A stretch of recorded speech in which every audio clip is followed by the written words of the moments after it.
वंदो सतगुरु चरण को, करूं सप्रेम प्रणाम। अशुभ हरण मंगल करण, धनीश देव चंद्र जी नाम। श्री प्राणनाथ निज मूलपति, श्री महराज सुनाम। तेज कुमरी श्यामा युगल को, पल पल करूं प्रणाम, पल पल करूं प्रणाम।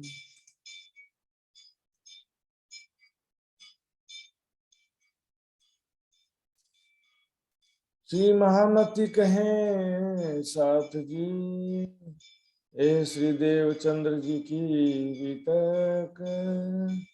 आगे खोज करेंगे, सो बातें बुजरक, सो बातें बुजरक। बीतक कच्छ देश की, अब कहूं कच्छ देश की।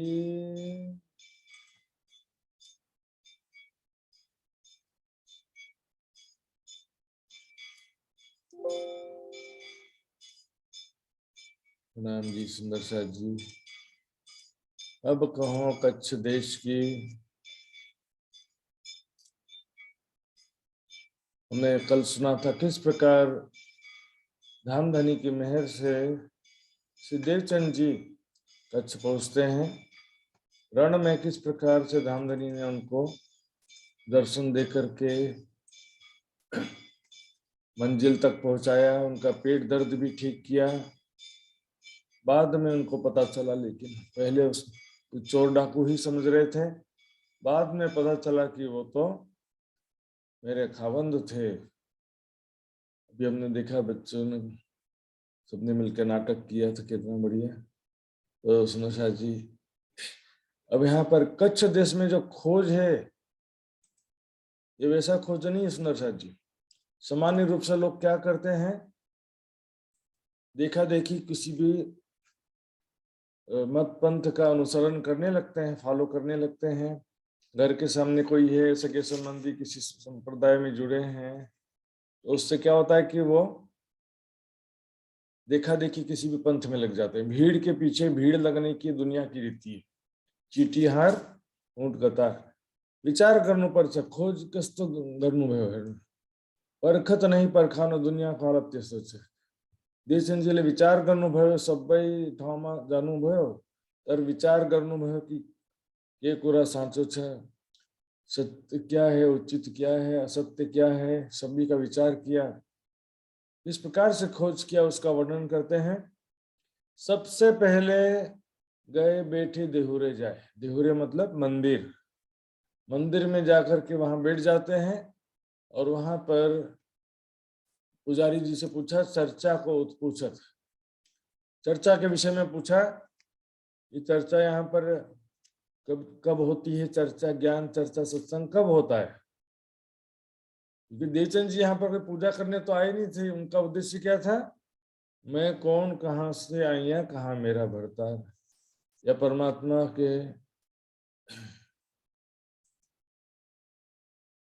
ज्ञान की प्राप्ति, सदगुरु की खोज में आए थे। यहाँ पर सदगुरु की पहचान क्या है? जिसके अंदर ब्रह्म ज्ञान हो वही तो सदगुरु हो सकता है ना। तो जो पुजारी जी से चर्चा के सत्संग के विषय में पूछा कि भाई साहब यहाँ चर्चा सत्संग कब होती है पुजारी जी, तो पुजारी जी ले भन्नुभयो, चर्चा तो हुँदैन, यहाँ तो मात्र साक्षात भगवान छ, तो चर्चा को किन आवश्यकता छ। प्रतिमा को ठहराए, प्रतिमा मूर्ति जो थे यही तो साक्षात भगवान है, इसी की पूजा करो, कल्याण हो जाएगा। तो देवचंद जी तो ऑलरेडी 4 साल तक के उमरकोट में किया भी था उन्होंने। यहाँ पर सुंदर शाह जी, हालांकि देवचंद जी में तारतम्य ज्ञान तो नहीं था, लेकिन वो यहाँ पर ब्रह्म ज्ञान की खोज में आए थे। मूर्ति पूजा को रिजेक्ट भी नहीं किया था, लेकिन वो उनका प्राथमिकता था ब्रह्म ज्ञान। देखेंगे सुंदर शाह जी, मूर्ति पूजा, बहुदेव पूजा और ज्ञान, तीनों में ब्रह्म ज्ञान, तीनों का क्या महत्व है तीनों का, क्या अंतर है, हम समझेंगे। सबसे पहले देखते हैं श्रीमद् भागवत का जो ये श्लोक है, 10वां स्कंद, 84वां अध्याय और 13वां श्लोक। जो पंच महाभूत जन्य वात पित्त कफात्मक अनित्य शरीर में आत्मबुद्धि रखता है, ये शरीर को सही समझता है, अपना मूल स्वरूप समझता है कि मैं ही हूं सुशांत, लेकिन मैं ये शरीर थोड़ी हूं। स्त्री पुत्र आदि में ममत्व, मैं और मेरा की भावना रखता है। मृत पाषाण आदि पार्थिव पदार्थों में देव बुद्धि रखता है ना। लकड़ी लोहा पत्थर की जो मूर्तियां हैं उसको वो देव बुद्धि रखता है, उसमें देवता समझता है उसको। और केवल जल में तीर्थ बुद्धि रखता है, जल में तीर्थ बुद्धि, गंगा जी में स्नान किए तो पवित्र हो गए ऐसा समझता है। लेकिन जो विद्वान महात्माओं में पूज्य बुद्धि नहीं रखता है वो गोखर, गोखर बने को के गधा।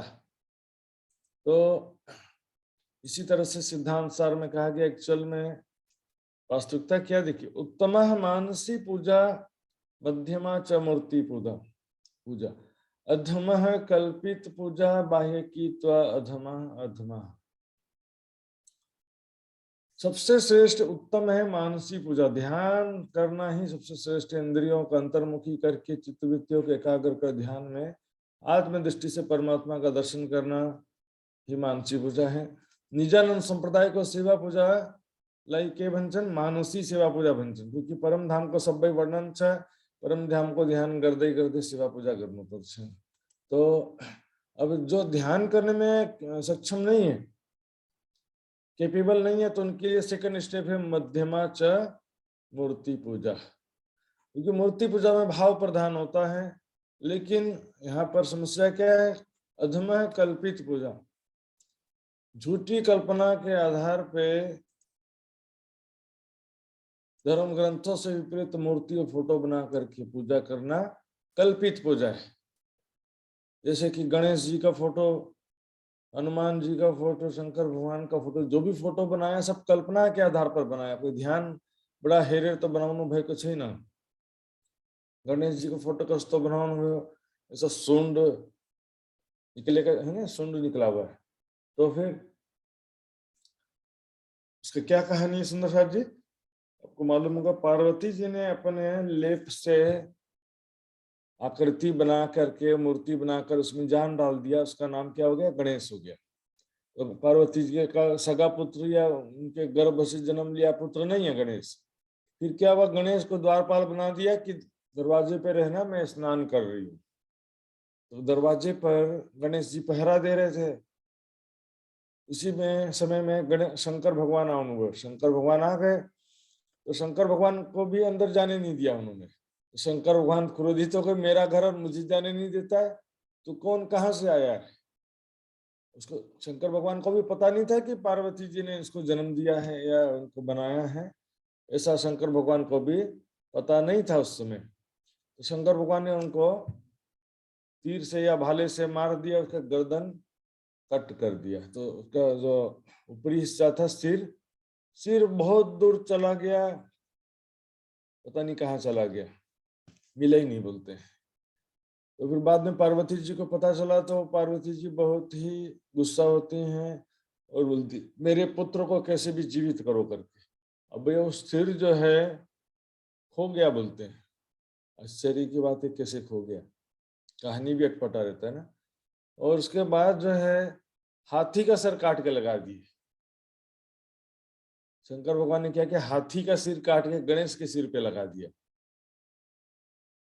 बहुत ही अटपटी कहानी है सुंदर साथी। उसके बाद फिर यहाँ तक बात नहीं रुकी, हथिनी रोते रोते शंकर भगवान के पास आई कि मेरे पति का सिर क्यों काट दिया, इसने क्या गुनाह किया था।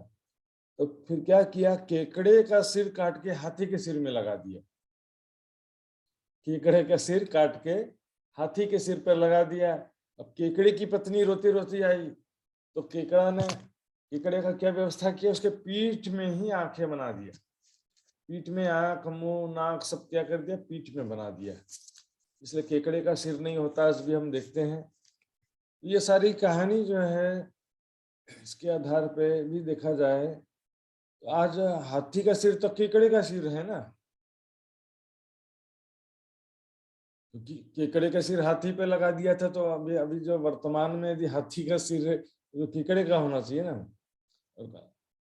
और गणेश जी का जो है, गणेश जी के सिर में हाथी का सिर कैसे फिट होगा बताओ ना। हाथी का इतना बड़ा होता है, इतना छोटा सा गर्दन होता है, उनका सिर मिला नहीं।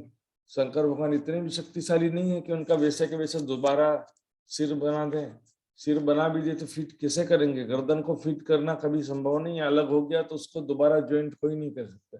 फिर भी सारी कल्पना के आधार पर हनुमान जी को बंदर बना दिया। इसी तरह से कई जगह यहाँ पर तो देखेंगे, गणेश पूजा के समय ना क्या करते हैं, शंकर भगवान का फोटो के ऊपर गणेश जी का सिर लगा देते हैं, सूंड वाला, बोलते हैं शंकर भगवान गणेश जी एक ही हैं। इस तरह से बहुत ही विस्तृत चलता है।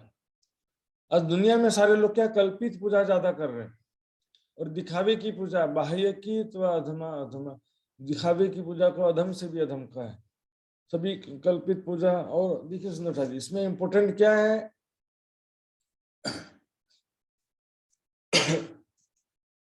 हम मूर्ति पूजा की सिर्फ बात करते हैं यदि, तो क्या है, गणेश जी की मूर्ति पूजा नहीं करना, ठीक है।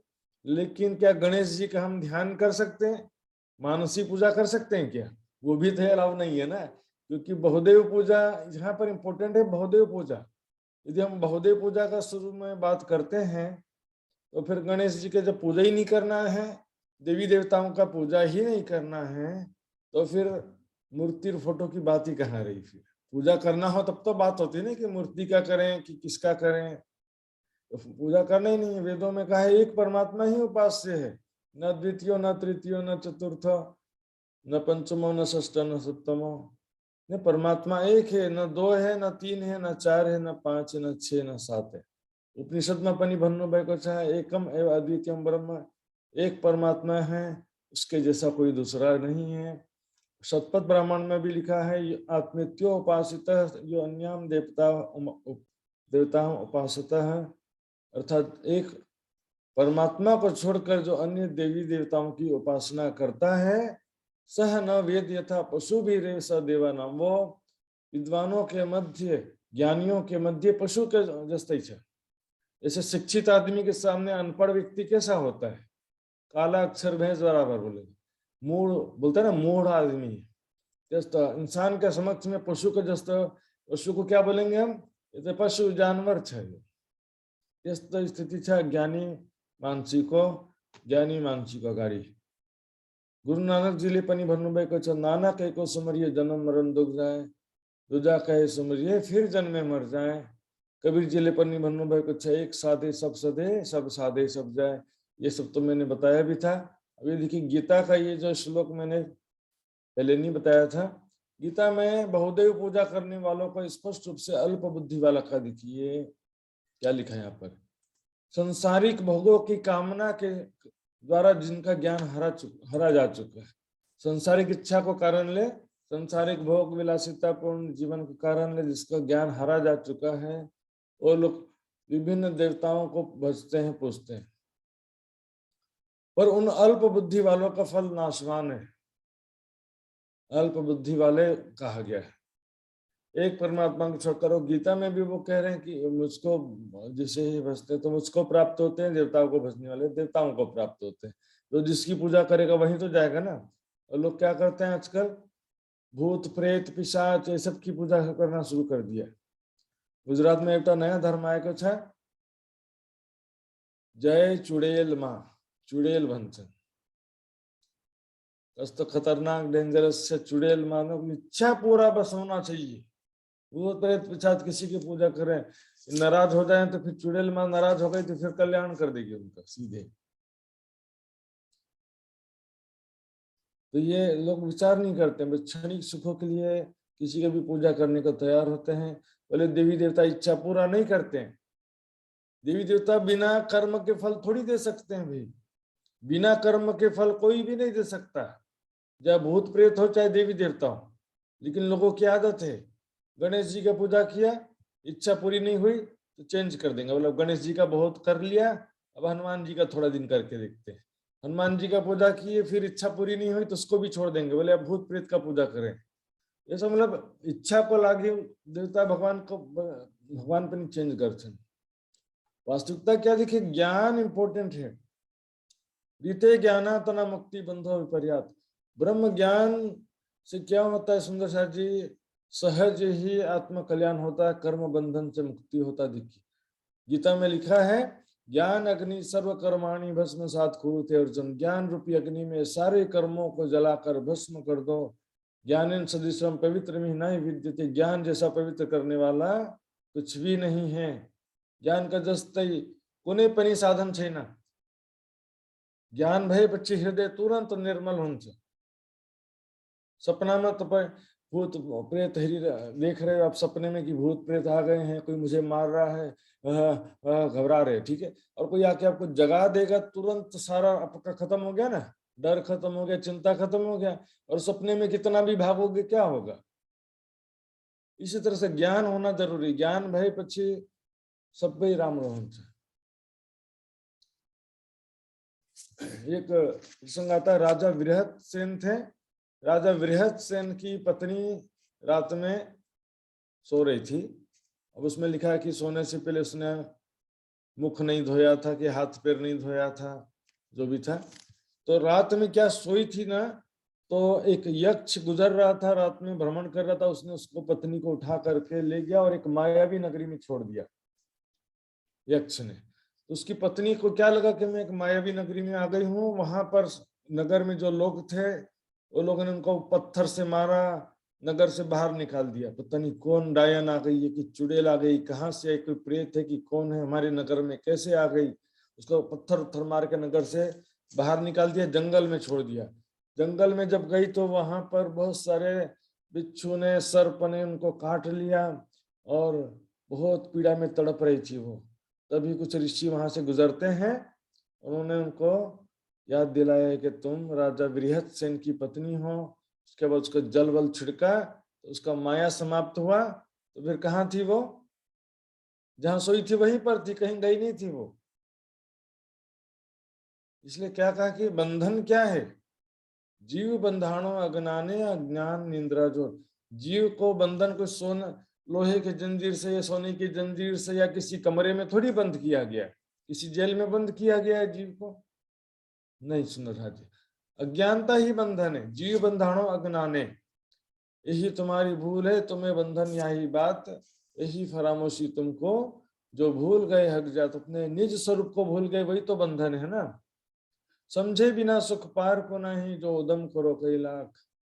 जो जो तोलो प्रेम ना उपजे पूरा, जो लो अंदर न देवे साख। जब तक हृदय में साक्षी नहीं हो, मन उसको ज्ञान के विषय में साक्षी देना चाहिए ना सुंदर साथी। हृदय में विश्वास होना चाहिए कि मैं परम धाम की आत्मा हूँ। अटकले केम पामी पर, देखा देखी सजदा भक्ति करने से काम नहीं होता सुंदर साथी, कल्याण नहीं होने वाला। यजुर्वेद में भी लिखा है सुंदर साथी, तमे विदित्वाति मृत्यु में थी, न अन्य पंथ विद्यते ऐना। उस परमात्मा को जानकर ही मृत्यु से बचा जा सकता है, अन्य कोई भी मार्ग नहीं है। सुंदर साथी, तहा मन माने नहीं, रहना आवे नजर। इस प्रकार अब वहां पर देवचंद जी मंदिर में कुछ दिन रहे, लेकिन उनका मन संतुष्ट नहीं हुआ उनकी एक्टिविटी देखकर। सुबह शाम पूजा करते हैं, लेकिन ब्रह्म ज्ञान चर्चा सत्संग तो है भी नहीं वैसे भी। लेकिन उनकी जो एक्टिविटी क्या थी, बस एक प्रोफेशन था, प्रोफेशन जैसा। मात्र रोजी रोटी को लागी मंदिर और बिजनेस जस्तो चाली रहेको छ।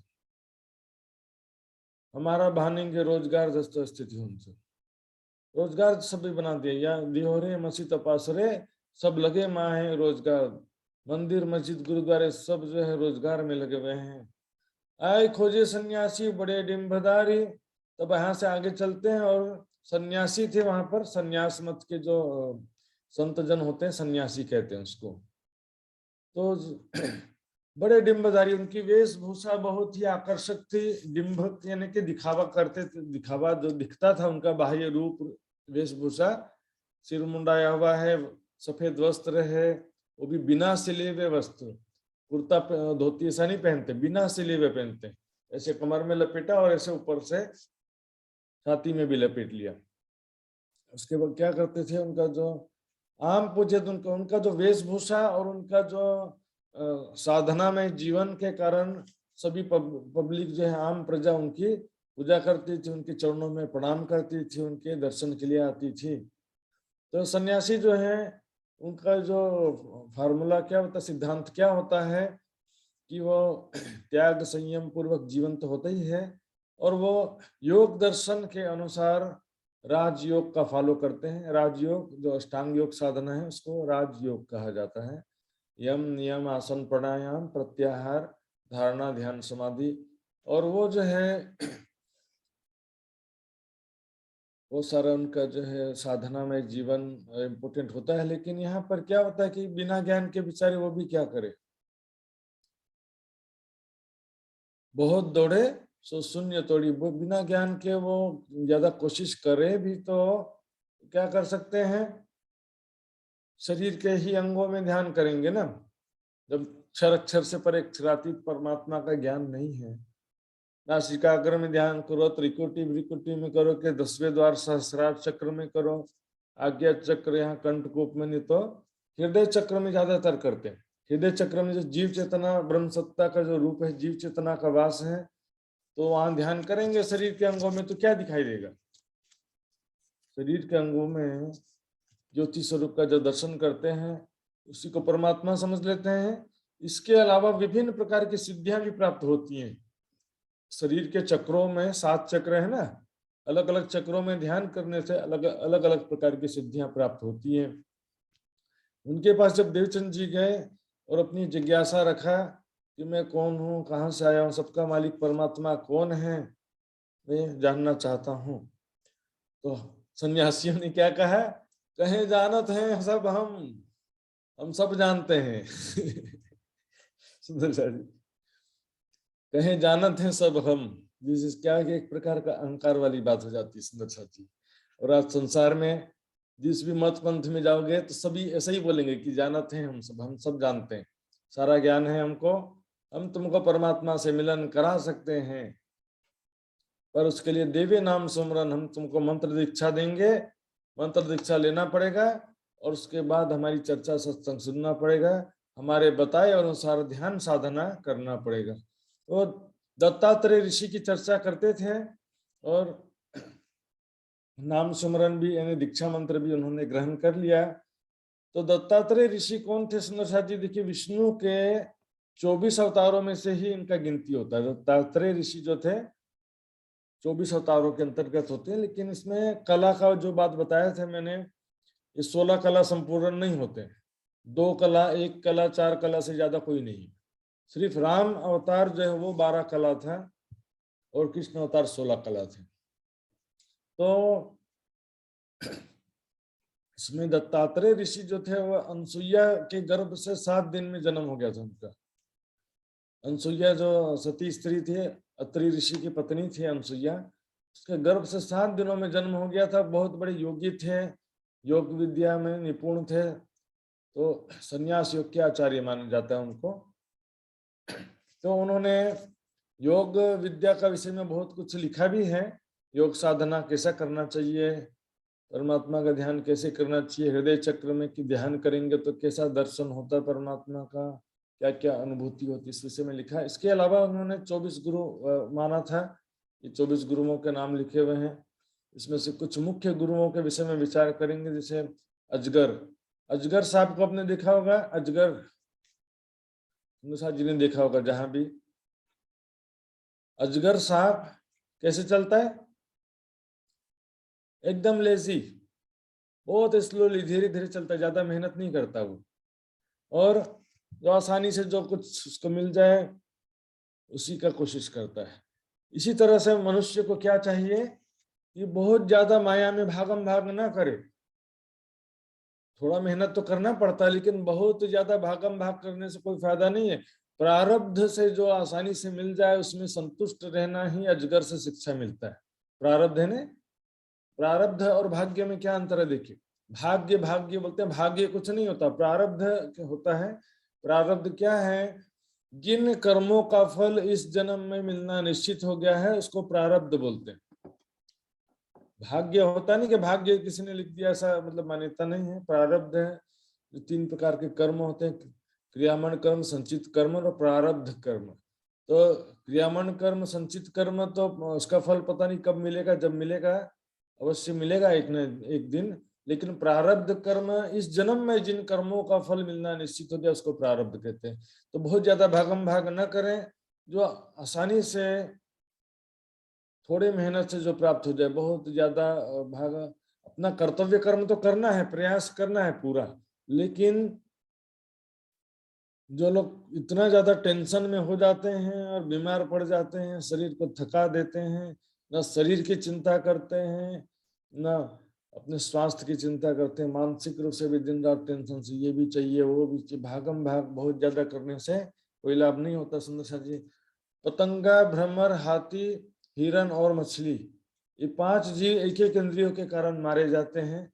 पतंगा रूप, यानी अग्नि, अग्नि लाइट के चारों तरफ घूमता है ना कीड़ा, उसको पतंगा बोलते हैं। वो लाइट रूप के कारण मारा जाता है। भ्रमर यानी भौरा जो है फूलों के खुशबू के कारण मारा जाता है। उसमें कमल के फूल में बैठता है ना, छोड़ता ही नहीं, बाहर ही नहीं निकलता है। शाम को क्या होता है, कमल का फूल बंद हो जाता है, अंदर फंस जाता है वो।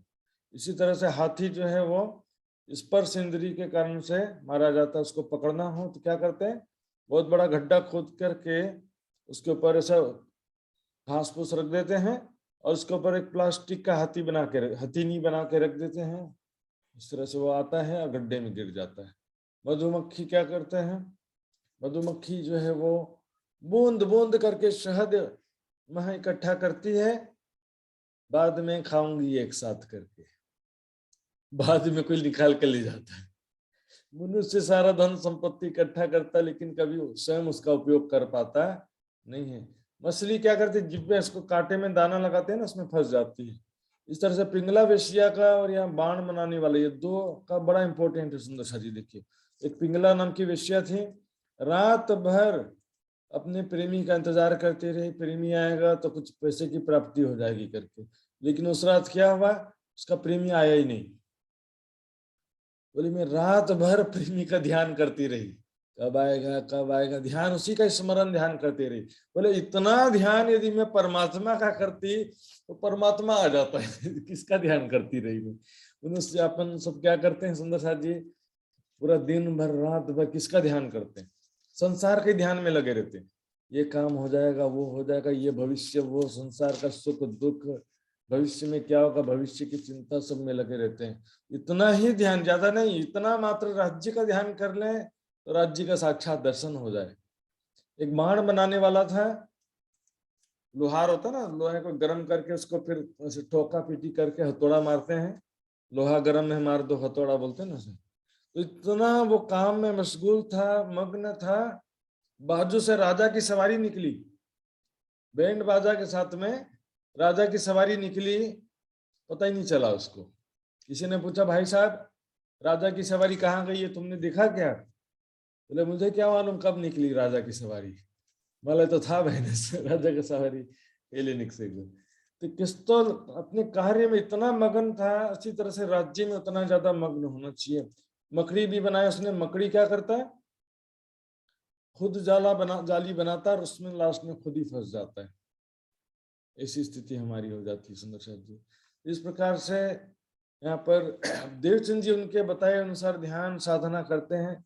वैराग्य तो पहले ही उनके अंदर परिपूर्ण था, अब उन्होंने अपने हृदय में स्थित जीव चेतना का भी साक्षात्कार किया, लेकिन उनका मन नहीं माना कि परमात्मा ये जी इसके अंदर कैसे हो सकता है, शरीर के अंदर, संसार के अंदर परमात्मा नहीं हो सकता, पहली बात। और दूसरी बात, निराकार नहीं हो सकता परमात्मा। जिसने ऐसा सुंदर जगत बनाया है वो स्वयं निराकार कैसे हो सकता है?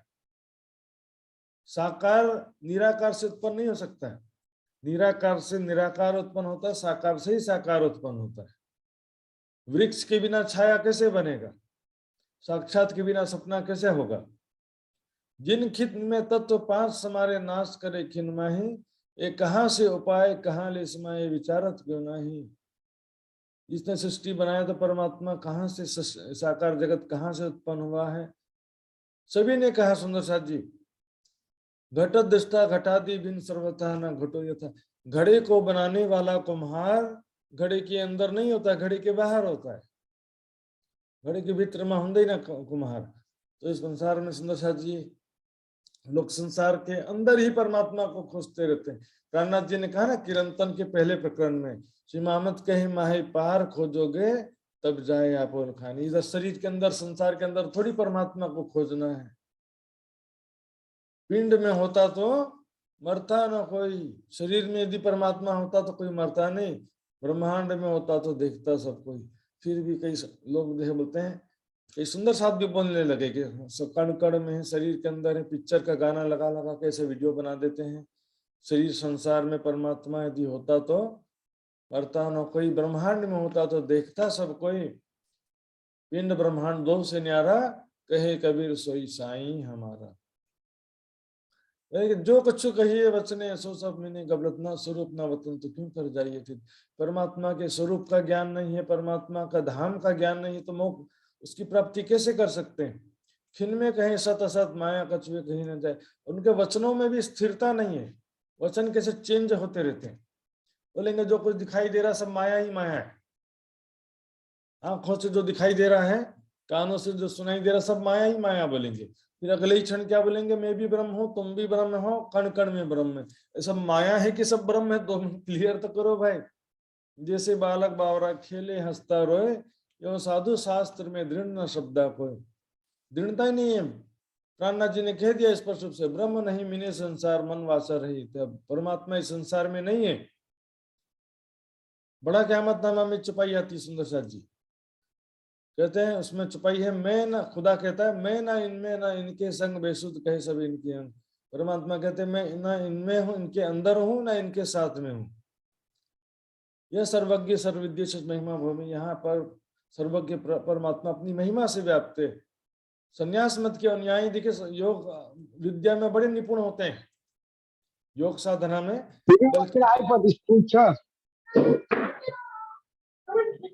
प्रकाश जी का प्रकटन हो गया लग रहा है इसमें। तो प्रणाम जी सुंदर साथ जी देखिए, उनका जो योग साधना विद्या है वो बहुत ही बड़ी विशेषता है उनकी, और बहुत आसान नहीं है, बहुत मुश्किल काम है वो।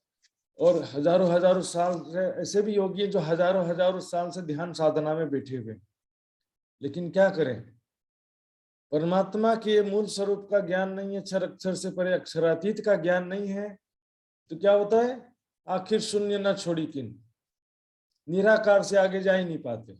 साधो सबे योगारंभ अनहद अजपा आसन, उड़ो गड़ो चढ़ो पाछ में आखिर शून्य न छोड़ी किन। सिद्धियां तो प्राप्त कर लेते हैं, पर काया प्रवेश, दूसरे के शरीर में प्रवेश करना, दूसरे के भविष्यवाणी करना, दूसरे की दिल की बात जान लेना, 14 लोक में कहा क्या हो रहा है वो भी समझ लेना, यहाँ तक कि मृत व्यक्ति को जिंदा कर ले, इतनी भी सिद्धि प्राप्त होती है, पर घर की ना होवे गम। आज भी सुंदर साथ जी ऐसे ऐसे योगी हैं जो हिमालय पर्वत पर योगाग्नि में शरीर प्राप्त करके ध्यान में लगे हैं। कई जो है दूसरे ग्रह में भी, सोम ग्रह में, मंगल ग्रह में भी जाके ध्यान कर रहे हैं, ऐसा भी सुनने को आता है। लेकिन बेचारे क्या करे, ध्यान ही करते रहना उनको लगता है। निराकार से परे जाने का स्थिति नहीं हो पा रहा, आगे का ज्ञान नहीं होने से आगे नहीं जा पाते हैं। देवचंद जी विचारते हैं कि यहाँ जो है योग विद्या तो अच्छा है, लेकिन ज्ञान की कमी है।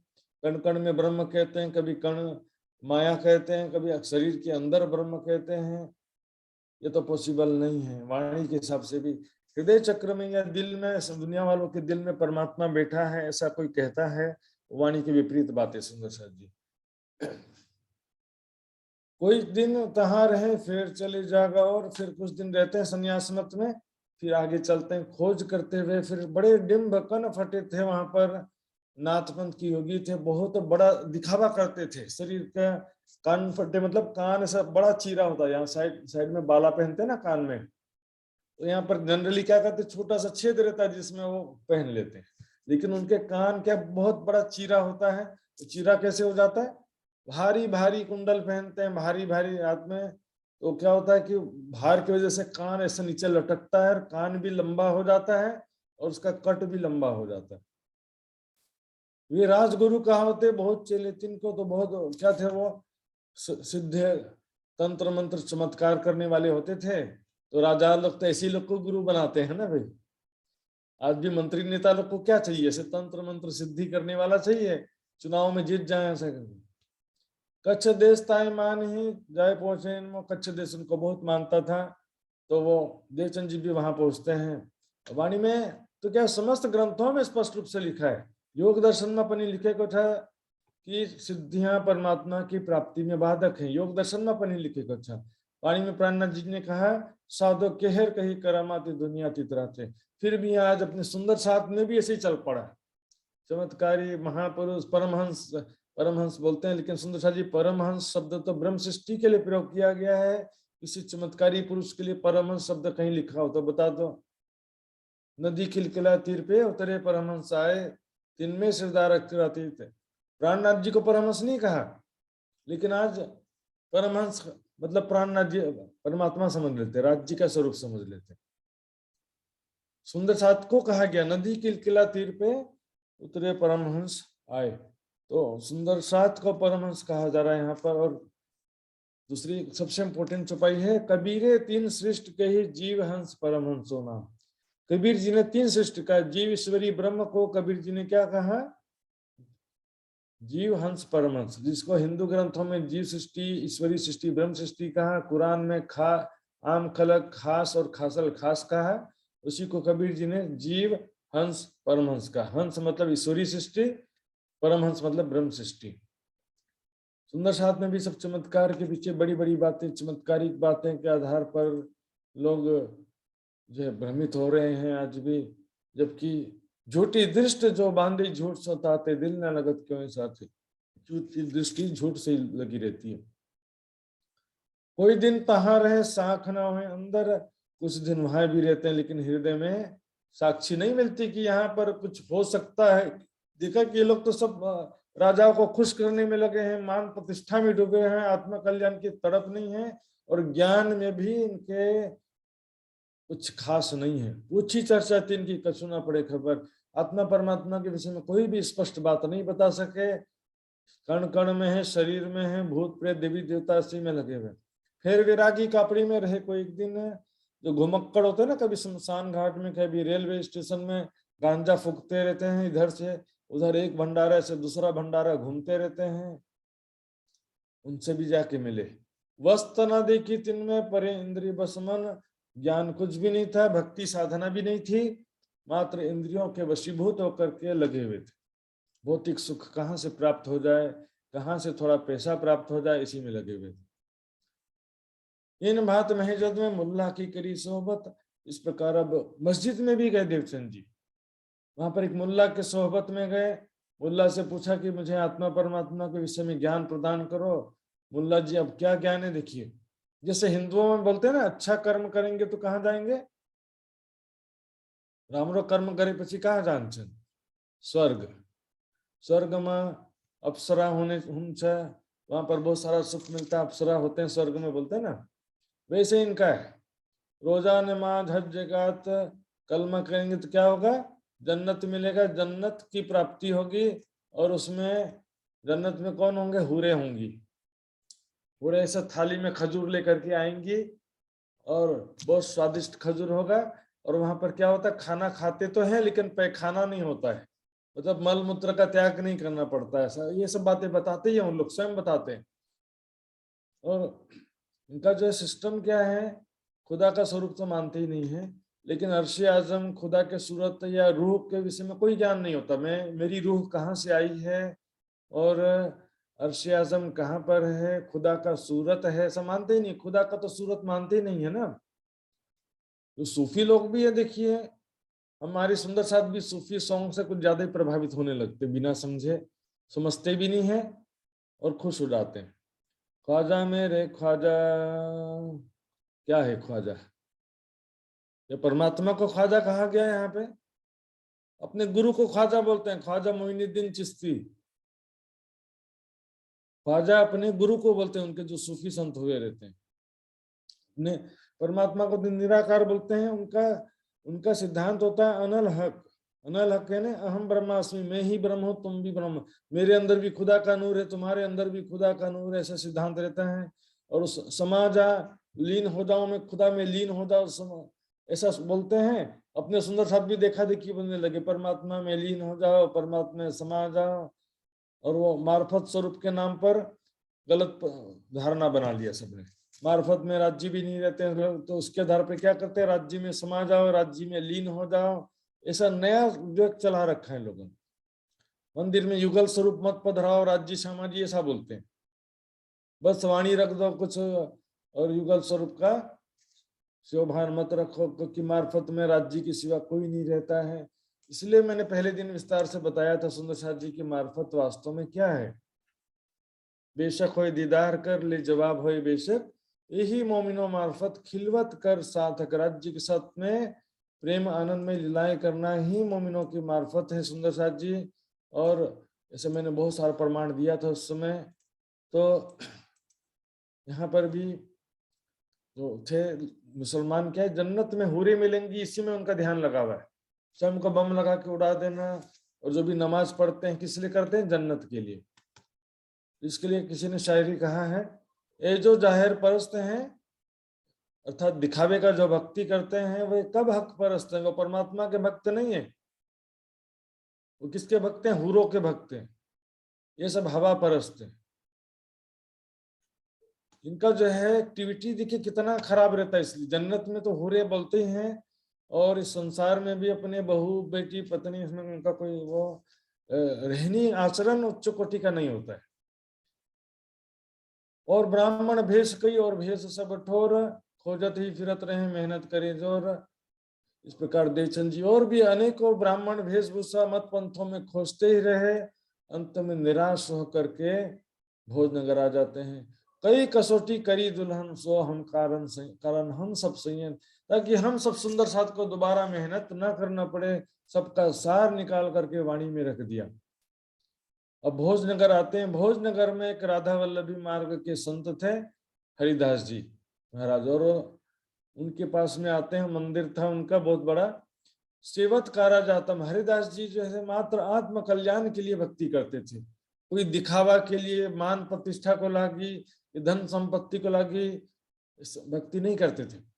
मात्र आत्म कल्याण के लिए भक्ति करते थे। और सेवा बांके बिहारी की करे सखी भाव धर्म, सखी भाव से करते थे भक्ति। सखी भाव का मतलब ये नहीं है कि साड़ी पहन लो। देखिए इसमें गोपी भाव जो बोलते हैं राधा वल्लभी में, उसमें मैं राधिका हूं, मैं गोपी हूं, ऐसा कुछ भी राधिका का तो बात संभव ही नहीं है। लेकिन गोपी हूं ऐसा भाव भी नहीं रहता कि मैं गोपी हूं, बल्कि ऐसा रहता है कि गोपियों के समान भक्ति करो, तो उसी को सखी भाव बोलते हैं। तो देखेंगे नीचे सखी भाव क्या होता है। और इसका आगे चुपाई भी आएगा कि किस प्रकार उनकी बड़ी बड़ी मुच्छें भी थी। लोग क्या अपने मन से कल्पना करते हैं, अनुमान लगाते हैं, अपने मन से कह देते हैं कि साड़ी पहनते थे, कि वो मूछें नहीं थी। ये वाणी वितक की चुपाइयां इसमें प्रमाण होते, तुम्हारे कहने से क्या होगा। रहे सतिन की सोहबत में देखी सेवाती प्रेम, देखा कि बहुत ही प्रेम से सेवा करते थे। किसकी, उनके मंदिर में दो मूर्तियां थी, बाल मुकुंद और बाके बिहारी की, तो दोनों की बहुत ही प्रेम से सेवा करते थे।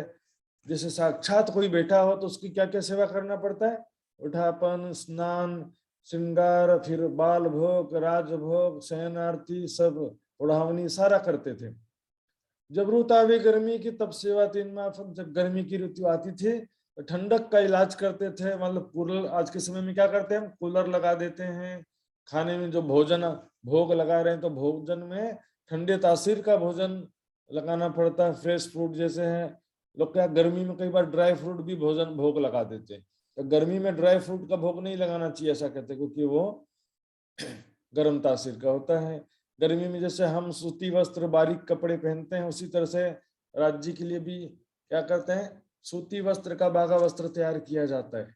उसी तरह से जाड़े की ऋतु में क्या करते हैं, गर्मी का करे इलाज, तो वहां पर अंगीठी जलाकर गर्मी के लिए इलाज का उपाय करते हैं।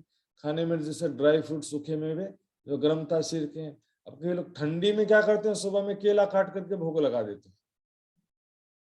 तो ठंडी तासीर वाली भोजन हम खुद नहीं खाना चाहिए, तो राज्य को कैसे लगाएंगे। फिर गर्म ऊनी वस्त्रों के बागे तैयार किया जाता है। इस तरह से जो उनकी सेवा था, स्नान करे दिन में 2-4 वक्त, पुनः पुनः स्नान करते थे सुंदर साथ जी। अब स्नान करने की जो बात है, देखिए 2-4 वक्त तो स्नान करते ही हैं, जो भी साधक होते हैं 2-3 बार स्नान दिन में करना ही पड़ता है। क्यों? नहाने का भी एक उद्देश्य सुंदर साथ जी, ध्यान देंगे। आप जब सुबह में स्नान करते हैं, नहाते हैं, नहाने के बाद आपका मन सबसे ज्यादा शांत एकाग्र रहता है। नहाने के बाद में पूजा करने का क्यों विधान है? स्नान करने से क्या होता है, जल की विशेषता है सतोगुण, जल में सतोगुण होता है। तो पानी से जब नहाते हैं, खासतौर पे ठंडे पानी से जब नहाते हैं, हमारे शरीर में सात्विकता आ जाती है, और सात्विकता आने की वजह से उस समय हमारा मन सबसे ज्यादा शांत एकाग्र होता है और भक्ति के लिए सबसे अनुकूल होता है। राज्य का ध्यान करना है, पूजा करना है, नहाने के बाद करेंगे तो मन बहुत सात्विक रहता है उस समय। तो सुंदर साथ जी, इस तरह से ये सांसवटी देख के ऐसी करे ना कोई। अब तक कितने सारे देखा, संन्यास मत वाले देखा, और वहां पर डिम्बकधारी नाथपंथ की योगियों को भी देखा, लेकिन सब मान प्रतिष्ठा दिखावे में लगे हुए, अहंकार में डूबे हुए हैं। ऐसा सच्चाई, सच्चा हृदय, निर्मल हृदय देखा कि स्वार्थ नहीं है, कोई मान प्रतिष्ठा का मोह नहीं है, धन संपत्ति का कोई मोह नहीं है। इन ठिकाने आए कि आत्म पायो करार, उनकी आत्मा को यहाँ पर करार मिलता, शांति मिलता है। तो वो विचार करते हैं कि मैं वस्त्र ग्रहूं इनसे, इनसे कैसे ज्ञान प्राप्त करना है। अब यहाँ पर चेंज किया ट्रिक, इनकी मैं सेवा करूं, सेवा करूंगा मैं, सेवा से जब ये प्रसन्न होंगे तब स्वयं ही मुझको अपना जो धन प्रदान करेंगे, अपना ज्ञान रूपी धन मुझे प्रदान कर देंगे। तो इन्होंने सेवा का सिद्धांत अपनाया। मांगने से जो चीज नहीं मिलता है, निस्वार्थ सेवा से वो मिल जाता है। सुंदर साथी, सेवा में बड़ी शक्ति है। न कुछ इन सेवा समान, जो दिल संकुल पर करे विचार। निस्वार्थ भाव से अहंकार रहित होकर सेवा करने से हृदय निर्मल होता है, और निर्मल हृदय में ही ज्ञान और प्रेम का बीज अंकुरित होता है। सुंदर साथी, अब सेवा करने लगते हैं। इधर हरिदास जी जो कि क्या थे, वो भी मत्तु मेहता के गुरु थे। तो हरिदास जी ने तुरंत मत्तु मेहता को सूचित कर दिया था, और मत्तु मेहता जो है वो तुरंत पता चलता है तो तुरंत भुज नगर पहुंच जाते हैं। और यहाँ पर मत्तु मेहता आकर के देवचंद जी को समझाते हैं, बेटा तुझे भक्ति करना ही है तो वहां पर नहीं, क्या भगवान नहीं मिल सकते? उमरकट चलो, वहीं चल के भक्ति करना। देवचंद जी कहते हैं, यदि वहां भक्ति कर सकता तो फिर यहाँ क्यों आता है? वहां पर एक साधु संत नहीं है, एक मंदिर नहीं है, वहां क्या करेंगे? कहीं सत्संग होता नहीं है, कोई ऐसा स्थान नहीं जहाँ सत्संग होता हो। तो बहुत समझा समझा करके थक गए कि अभी गृहस्थ आश्रम का समय, भक्ति तो बुढ़ापे में किया जाता। तो बोले फिर आप रुक जाओ, मैं जाता हूँ। लेकिन वो भी रुकना नहीं है। तो यहाँ पर बाद में मत्तु मेहता जी विचार करते हैं कि एकलौता पुत्र है, उसको यहीं रहना चाहता है, जिद कर रहा, तो हम वहां रह के क्या करेंगे? वहां का उमरकोट में सारा उनका मकान संपत्ति बेच करके वो भी सब यहीं पर आ गए। भी आंखों के सामने तो रहेगा, भले भक्ति कर रहा है, इकलौता पुत्र आंखों के सामने रहेगा, बूढ़ी आंखें उनको देखती रहे, बस यही इच्छा है करके वो भी कहाँ जाते हैं, सारे के सारे मुत्तु मेहता, कुंवर भाई सारे यहीं आ जाते हैं भोजनगर में। यही मकान लेकर के व्यवस्था कर देते हैं रहने के लिए। देवचंद जी कम से कम अपनी आंखों के सामने तो रहेगा। इस तरह से अब हरिदास जी की सेवा जो है श्रद्धा पूर्वक देवचंद जी करने लगते हैं।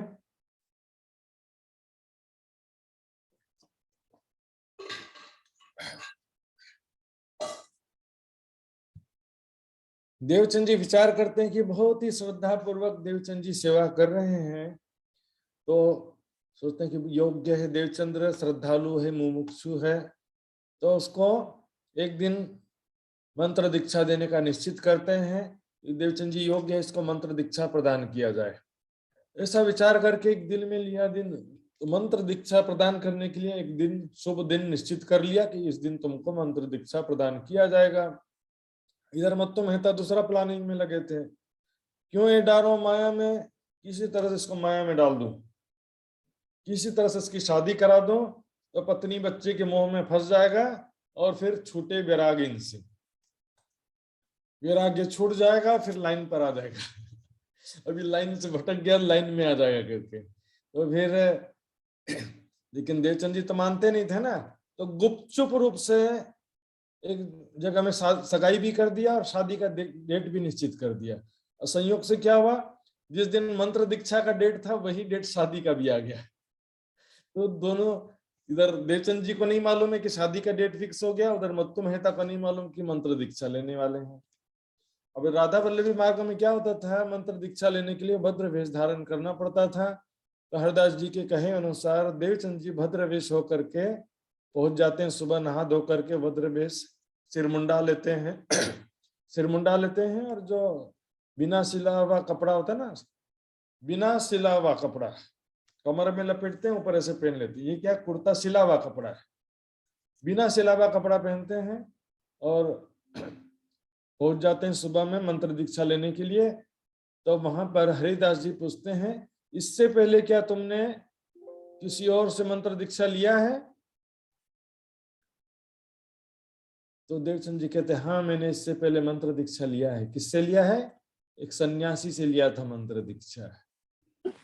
सुंदर सा जी देखेंगे यहाँ पर लोग क्या बोलते हैं, गुरु बदलना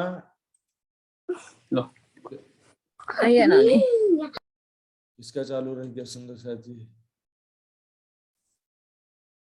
तो मंत्र दीक्षा जो है लिया हूं का पहले, यानी पहले भी गुरु धारण कर चुके हैं, अब गुरु चेंज कर रहे हैं। लेकिन क्या होता है, यहाँ पर संसार में गुरुजन क्या करते हैं, अपने शिष्यों को सब बंधन में पकड़ के रहते हैं, कहीं दूसरी जगह ना चला जाए, मेरी शिष्य कहीं कम ना हो जाए, डर लगा रहता है। इसलिए क्या करते हैं, वो डरा के रखे रहते हैं, गुरु बदलोगे तो पाप लगेगा, नरक में जाओगे, ऐसा ऐसा डरा के रखे रहते हैं। मनुष्य जीवन क्या बार बार मिलता है, भी इस जन्म में फंस गए हैं गुरु के चक्कर में। जो गुरु कल्याण नहीं कर सकता है तो गुरु चेंज कर दो, ग्रंथों में लिखा है। और कबीर जी ने कहा, एक डाल पर चिड़िया बैठी, कौन गुरु कौन चेला। गुरु और शिष्य दोनों भवसागर में फंसे हैं, गुरु की करनी गुरु ही भोगे, चेला की भोगे चेला। गुरु के भरोसे कि हमारे गुरु तो इतने बड़े योगी हैं, साक्षात राज्य हैं, हमारे गुरु की कृपा से कल्याण हो जाएगा, हमारे गुरु की कृपा से भवसागर से पार हो जाएंगे। गुरु की कृपा क्या है, ये ब्रह्म ज्ञान प्राप्त होगा तब तो भव से पार हो गए। कोई जादू से चमत्कार से गुरु भव से पार नहीं कर सकता। दिखावा की बड़ी बड़ी बातों में मत आओ। इतने बड़े चमत्कारिक बातें प्रचार किया जाता है, ऐसे साक्षात चमत्कारी हैं, ये हैं वो हैं। रोटी में चिट्ठी वाय के देव सन्यासी को यूं कर। तब हरिदास जी कहते हैं, ऐसा करो, सन्यासी ने जो आपको मंत्र दिया था उसको एक कागज में लिख लो, और उस कागज को क्या करो, आटे में मिला करके गूंथ लो, और उसको रोटी बना करके सन्यासी को खिला दो। सोचिए सुंदर सा जी, कैसी परंपराएं होती हैं। कागज में स्याही से लिखा, और रोटी में मिलाएंगे तो आटा में कागज और स्याही घुल जाएगा, और खाएंगे तो तबीयत नहीं खराब करेगा। देवचंद जी कहते हैं, इससे क्या होगा, यदि आपका मंत्र शक्तिशाली है तो वो मंत्र हमारे हृदय से अपने आप ही निकल जाएगा, और यदि वो मंत्र ज्यादा शक्तिशाली होगा तो रोटी खिलाने से भी क्या होगा उससे। तब हरदास जी सुनकर बहुत खुश होते हैं कि हाँ तुमने बहुत समझदारी भरी बात किया है।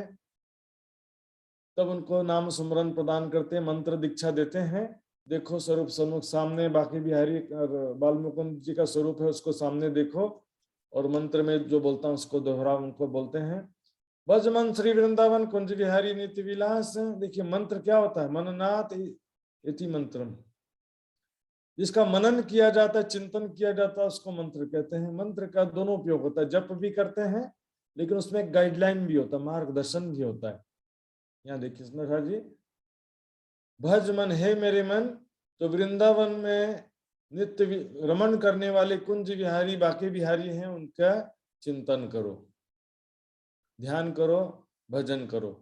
एक निर्देश है ना सुंदर जी इसमें, केवल मंत्र जपते रहें, ये सतवाणी मत के ले जो इनको सार, और कभी भी वाणी मंथन करना नहीं है, तो फिर मंत्र जपने का फायदा क्या बस।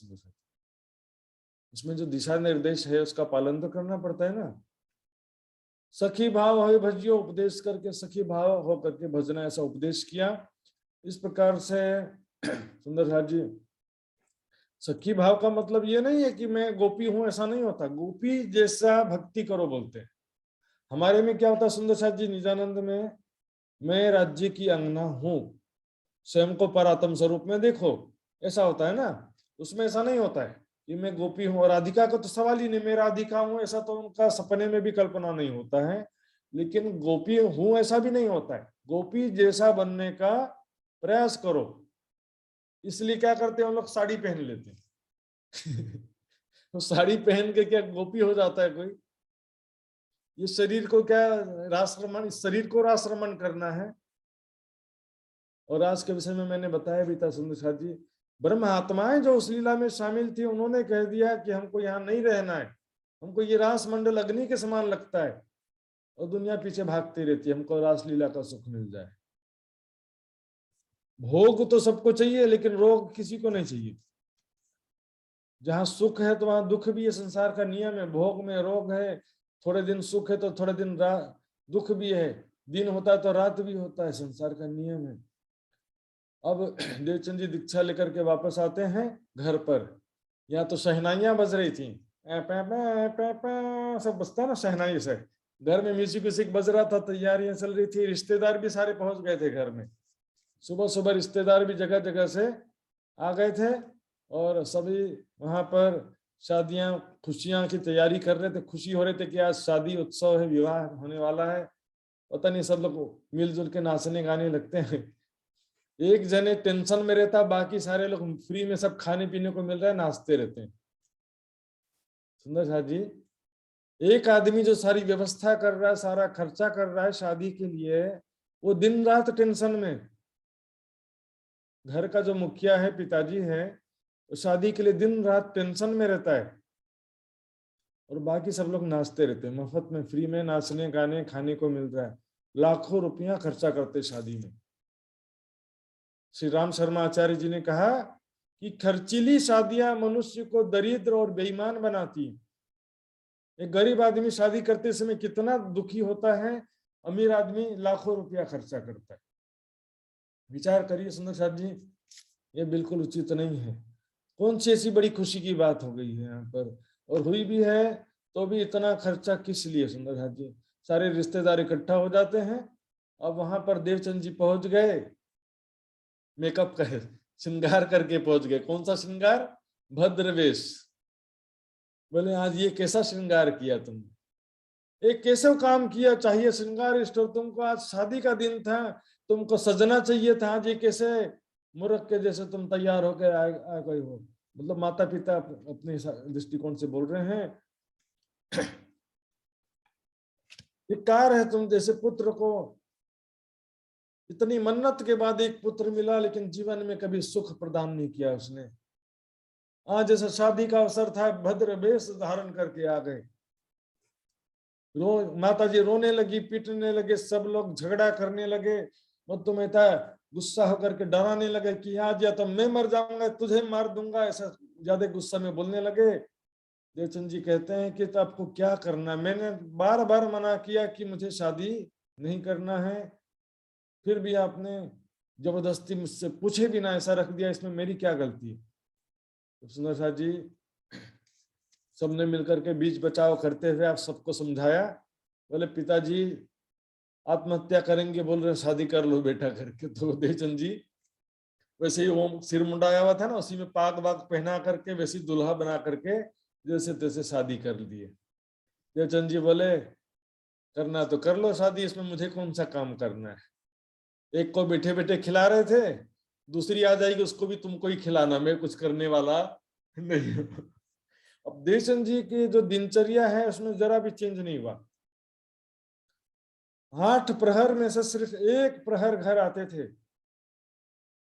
हरदास जी की सोहबत में रहे 2 पहर रात लगे। रात के 12 बजे तक हरिदास जी की सोहबत में रहते थे। चर्चा कीर्तन भजन सत्संग चलते रहता था रात के 12 बजे तक। और उसके बाद रात 12 बजे घर आते थे, सुबह 3 बजे फिर चले जाते थे। रात 12 बजे घर आए, 3 घंटा बस घर में रहते थे, सुबह 3 बजे फिर चले जाते थे और हरदास जी के मंदिर की परिक्रमा लगाने लगते थे। हरदास जी को भी पता नहीं चला इस समय तक तब एक दिन हरिदास जी उठे थे, देह कारज देह क्रिया के लिए उठे थे। तो उन्होंने देख रहे मतलब लघु शंका के लिए उठे थे। तुमने उनका मकान क्या ऊपर वाले फ्लोर में था, सेकंड फ्लोर में, फर्स्ट फ्लोर में। तो उन्होंने झरोखे से यानी खिड़की से देखा कि कौन मंदिर के चारों तरफ घूम रहा है, कहीं चोर तो नहीं है, डाकू तो नहीं है, कौन अनजान व्यक्ति मंदिर के चारों तरफ भ्रमण कर रहा है। अंधेरा था ना, इसलिए देवचंद जी का चेहरा तो दिखाई नहीं दे रहा था। तब जोर से आवाज लगाते हैं, कौन शख्स हो तुम और कौन है भैया तुम, इतनी रात को यहाँ क्यों चक्कर लगा रहे हो, कौन हो तुम। देवचंद जी समझ जाते हैं, तुरंत जवाब देते हैं, हम हैं, मैं देवचंद्र हूँ, गुरुजी मैं हूँ। तब दरवाजा खोलते हैं, उसको बुला लेते हैं, तुम क्यों आए इस वक्त, क्यों आए हो इतनी रात में। तो देवचंद जी कहते हैं, रात है, मैं तो सोच रहा, मैं जानिया उग गया दिन, मैंने सोचा कि सुबह हो गया है, टाइम का पता नहीं चला मुझे। अब पहले जमाने में से घड़ी तो होता नहीं था ना, ऐसे अंदाजा लगाते थे, चंद्रमा की स्थिति या अंधियारा की स्थिति देखकर अंदाजा लगाते थे कि कितना बजा होगा अभी। तो उन्होंने कहा, रात खबर मोहे ना रही, मुझे पता नहीं चला कि भी रात है, मैं तो सोचा कि दिन उग गया है। इस तरह झूठ बोल दिया। हरिदास जी सोचते, हाँ बेचारा गलती से उठ के आ गया होगा। सेवा करे ना जनाम ही, अपनी आत्म के कारण सेवा करते थे लेकिन प्रदर्शित नहीं करते थे देवचंद जी। यहाँ तो हम सुंदर साथ भी क्या करते हैं कई बार, बहुत यहाँ पर देखेंगे, इतना सेवा किया, इतना दान किया, इतना साधना किया, इतना भक्ति किया, सबको बता बता करके मान प्रतिष्ठा का साधन बना रखा है सुंदर साथ जी। इतने बड़े योगी, इतने बड़े ज्ञानी, इतने बड़े दानी, सब सेवा रद्द का अपना विशेषता। हमको दुनिया से थोड़ी फल चाहिए, हमको राज्य से चाहिए कि दुनिया से चाहिए। यदि दुनिया से फल चाहिए, अपनी साधना का, अपनी सेवा का फल दुनिया से चाहिए, तो राज्य से नहीं मिलेगा। फिर इसी बीच एक घटना होती है। एक बार हरिदास जी और देवचंद जी मंदिर में बैठे थे, तभी कुछ लोग आते हैं, एक बच्चे को से उठा करके 4 लोग लेकर के आते हैं और हरिदास जी के दरवाजे के सामने उसको रख देते हैं, लिटा देते हैं और जोर जोर से आवाज लगाते हैं, हरिदास जी महाराज जल्दी आइए, हमारे बच्चे को बिच्छू ने काट लिया है, बिच्छू ने डस दिया है, जल्दी आ जाइए। तो हरिदास जी, क्योंकि सबको मालूम था कि हरिदास जी एक बिच्छू का जहर उतारने वाला मंत्र जानते हैं, इसलिए सब लोग हरिदास जी के पास आते थे। हरिदास जी दौड़ते हुए तुरंत बाहर आते हैं और देखा कि बच्चा जो छटपटा रहा था, तड़प रहा था, मूर्छित अवस्था में था। तो उन्होंने तुरंत मंत्र पढ़ते हुए हाथों में मूंछों को फेरा, तो बच्चा जो छटपटा रहा था ना, तुरंत शांति होता, उसकी तकलीफ कम होती है। दूसरी बार फिर से मंत्र पढ़ते हुए मूंछों में हाथ फेरते हैं। बताते हैं मूंछ सखी भाव के मतलब ये नहीं कि साड़ी पहन लो, तो बोलता सखी भाव करते थे तो मूंछ कैसे हो सकता है, वितक में लिखा है मूंछ तुम्हारी बात माने कि वितक की बात माने। सखी भाव दे शरीर को थोड़ी सखी बनाना है रे भाई। और उसमें तो मैंने बताया गोपी भाव भी ऐसा नहीं होता है, गोपी जैसी भक्ति करो कहते हैं, गोपी बन जाओ तो पुरुष होकर के स्त्री की भावना नहीं रखता कोई। फिर तीसरी बार जब फिर से मंत्र पढ़ते हुए मूंछों में हाथ फेरा, बच्चा एकदम ठीक हो गया और खड़े होकर के चरणों में दंडवत प्रणाम किया। सबों ने सलाम कर स्तुति करी बनाए, सभी ने सलाम करके अच्छे से स्तुति किया उनका। जीव दान तुमने किया, तुम्हारी बड़ाई कहीं नहीं जाए, आपने जीव का दान किया है अर्थात जीवन का दान किया है, इस आपकी महिमा सर्वोपरि। धन का दान, भोजन का दान, वस्त्र का दान सब करते, लेकिन आपने तो प्राणों का दान किया, प्राणों की रक्षा किया है। सभी ने सलाम किया। सलाम किया मतलब सभी वहां पर मुसलमान थे, ऐसा प्रतीत होता है सुंदरनाथ जी। इस प्रकार अब हरिदास जी कहते हैं देवचंद जी को कि हे देवचंद्र, ये बड़ा ही परोपकारी मंत्र है, बिच्छू का जहर उतारने वाला मंत्र बहुत ही परोपकारी मंत्र है, परम कल्याणकारी मंत्र है। बहुत से लोगों ने मुझसे ये मंत्र जानने का इच्छा किया, लेकिन मैंने किसी को भी ये मंत्र नहीं दिया, क्योंकि सब लोग स्वार्थी होते हैं, पैसा कमाने का साधन बना लेंगे। लेकिन मैं चाहता हूं ये मंत्र तुम भी सीख लो, समझ लो, ताकि तुम निस्वार्थ हो, सबकी निस्वार्थ सेवा करोगे, ऐसा मुझे विश्वास है। लेकिन देवचंद जी कहते हैं ये तो एक बिच्छू का जहर उतारने वाला मंत्र है, लेकिन आपने पहले जो मुझे मंत्र दिया था वो तो लाख बिच्छू का जहर उतारता है। क्योंकि मनुष्य के जन्मते समय और मरते समय कितना कष्ट होता है, 1,00,000 बिच्छू काटे उतना कष्ट होता है। सुनो सर, 1,00,000 बिच्छू काटे इतना कष्ट होता है, मरते समय भी और जन्मते समय भी। तो बोले वो मंत्र जो है पहले वाला मंत्र जन्म मृत्यु के चक्र से छुड़ाने वाला मंत्र है, लाख बिच्छू का दुख दूर करने वाला मंत्र है। तो वहां पर मैं एक बिच्छू का जहर उतारने वाला मंत्र कहाँ से धारण करूं? क्योंकि मैं जप तो एक ही मंत्र का कर सकता हूँ ना, 2 मंत्र का जप कैसे कर सकता हूँ? तब हरिदास जी कहते हैं, धन्य हो देवचंद्र तुम, ऐसी बुद्धि हमारे अंदर नहीं है, ऐसा चिंतन विचारशीलता हमारे अंदर नहीं है। इस प्रकार कई प्रकार की वितक होती है। भोजनगर में एक दिन फिर से हरिदास जी ने देख लिया, देवचंद जी मंदिर की परिक्रमा लगा रहे थे। कहते मैं जानिया तुम एक दिन भूल के रात को आए। मैं तो सोचता था कि एक दिन गलती से तुम रात को आ गए थे परिक्रमा लगाने के लिए, और मैं अब समझ गया हूं कि तुम एक दिन गलती से नहीं आए थे, बल्कि तुम हर दिन यहाँ पर मेरे घर की परिक्रमा लगाते हो। मंदिर के साथ मेरी भी परिक्रमा हो जाती है। तुम्हारे दिल में जो भी इच्छा हो कह दो, तुम क्या मांगो तुम मुझसे। देवचंद जी, गुरुदेव मुझे आपसे कुछ भी नहीं चाहिए, लेकिन निस्वार्थ सेवा निस्वार्थ भक्ति में वो मिलता है जो मांगने से भी कभी नहीं मिलता है। बिना मांगे वो चीज मिल जाता है। हरदास जी ने कहा मेरे पास 2 मूर्ति है, बाल मुकुंद और बाकी बिहारी। मैंने बताया था सुनो जी, बाल मुकुंद यानी बाल स्वरूप कृष्ण, काला कृष्ण जो कि 5वें बहिष्ठ में, और बाकी बिहारी का मतलब होता है रास वाला कृष्ण, किशोर स्वरूप कृष्ण है। दोनों स्वरूप अलग है, लीला अलग है, बहिष्ठ अलग है, लेकिन अभी इनको मालूम नहीं था। तो बाल मुकुंद बाकी बिहारी की मूर्ति में से एक मूर्ति में तुम्हें दे दूंगा, बाल मुकुंद जी की मूर्ति तुम ले जाओ, अपने घर में परिक्रमा लगाओ, पूजा करो, जो करना मुझे बख्श दो।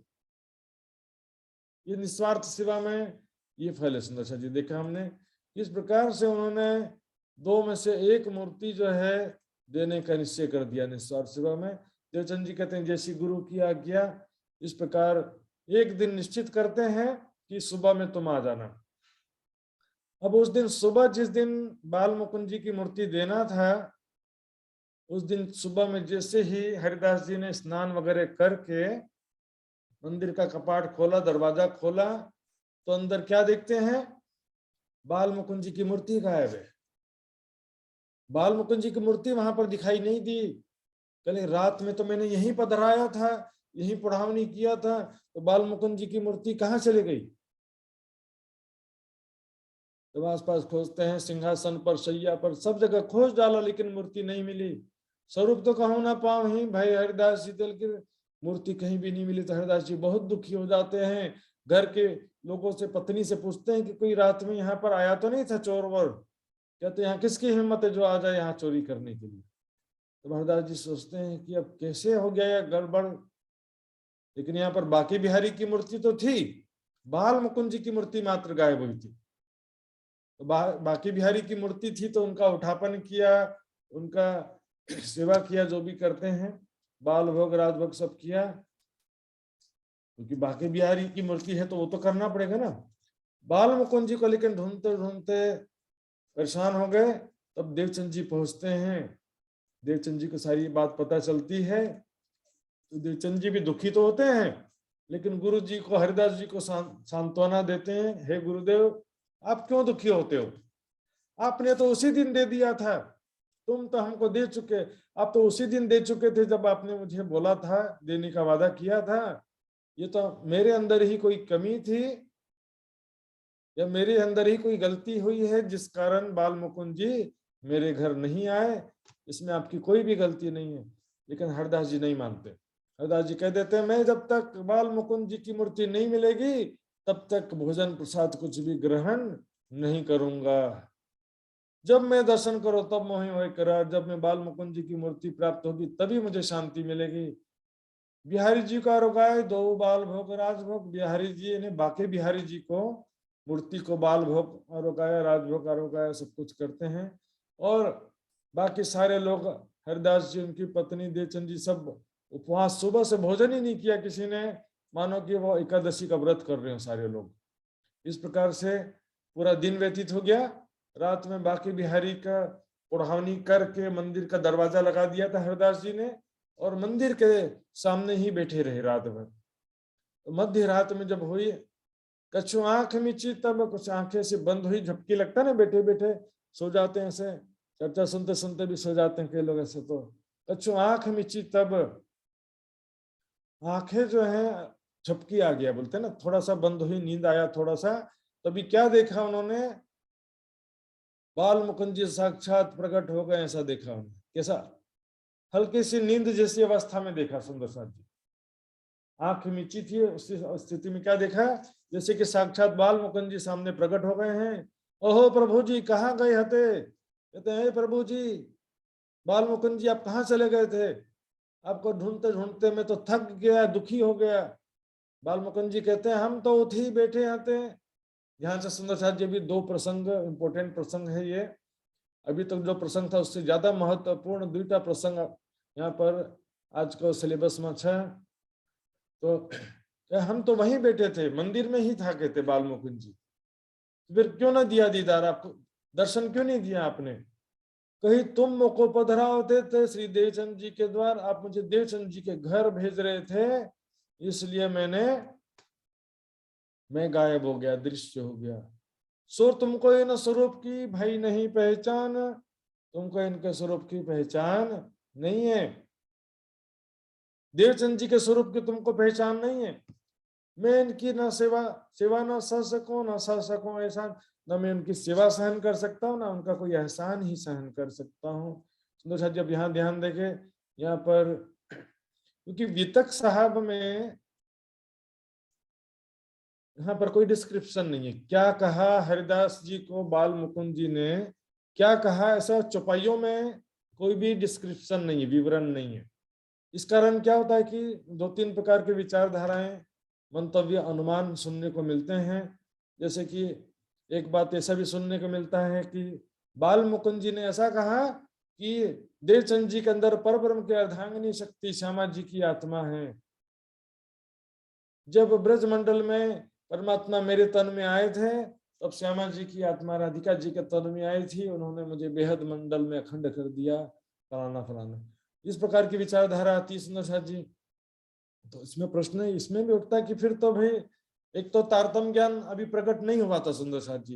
यदि ऐसी बात सब पता चलेगा कि कोई परब्रह्म है, उसकी अर्धांगिनी शक्ति है, और वो ब्रजमंडल में प्रकट हुए थे मेरे तन में, अर्थात कृष्ण परमात्मा नहीं है, राधिका जी के अंदर श्यामा जी आई थी, कृष्ण के अंदर परब्रह्म आए थे, तो आधा तारतम्य ज्ञान तो यहाँ प्रकट हो गया ना सुंदर साथ जी। चलो इसमें भी कोई बात नहीं, लेकिन आगे का जो सिक्वेंस है देखेंगे सुंदर साथ जी। हरिदास जी और देवचंद जी बाल मुकुंद जी के प्रति श्रद्धा भावना, पूज्य भावना बना ही हुआ आगे भी। यदि ऐसा कुछ डिस्क्रिप्शन बताया होता तो बाल मुकुंद जी के प्रति श्रद्धा भावना, उनका दर्शन करना श्रद्धा पूर्वक, उनका भोजन प्रसाद, उनका प्रसाद ग्रहण करना, इसके अलावा ध्यान में भी उनका धारणा किया देवचंद जी ने। आगे हम देखेंगे किस प्रकार ध्यान में ब्रजमंडल का उन्होंने दर्शन किया। तो बाल मुकुंद जी का दर्शन तो हुआ ध्यान में, और उसके बाद जो है उस बाल मुकुंद को ही अपना खावंद भी माना। हमारा खावंद यही है, चित्त बांधा इन स्वरूप से, बाल मुकुंद जी को खावंद भी मान लिया। यदि ऐसा कुछ भी बताया होता डिस्क्रिप्शन में, तो बाल मुकुंद को अपना खावंद क्यों मानते। और फिर इसमें स्पष्ट रूप से जब राज ने तारतम्य देते समय देवचंद जी से पूछा ना, तू कौन इताई क्यों कर, कहाँ है तेरा वतन। जब पूछा राजी ने देवचंद जी से, तुम कौन हो, कहाँ से आए, तुम्हारा वतन कहाँ पर है, तो क्या कहा था देवचंद जी ने, मैं ना पहचानो आपको सुधन अपनो घर, मैं अपने आप को नहीं जानती हूँ, अपने घर की भी पहचान नहीं है, और प्यू पहचान भी नींद में, धाम धनी की पहचान आपको प्यू के रूप में पहचान रही हूँ, ये भी संशय में हूं, मैं कंफर्म नहीं हूं इसमें भी, अपने आप को नहीं पहचानती हूँ ऐसा कहा।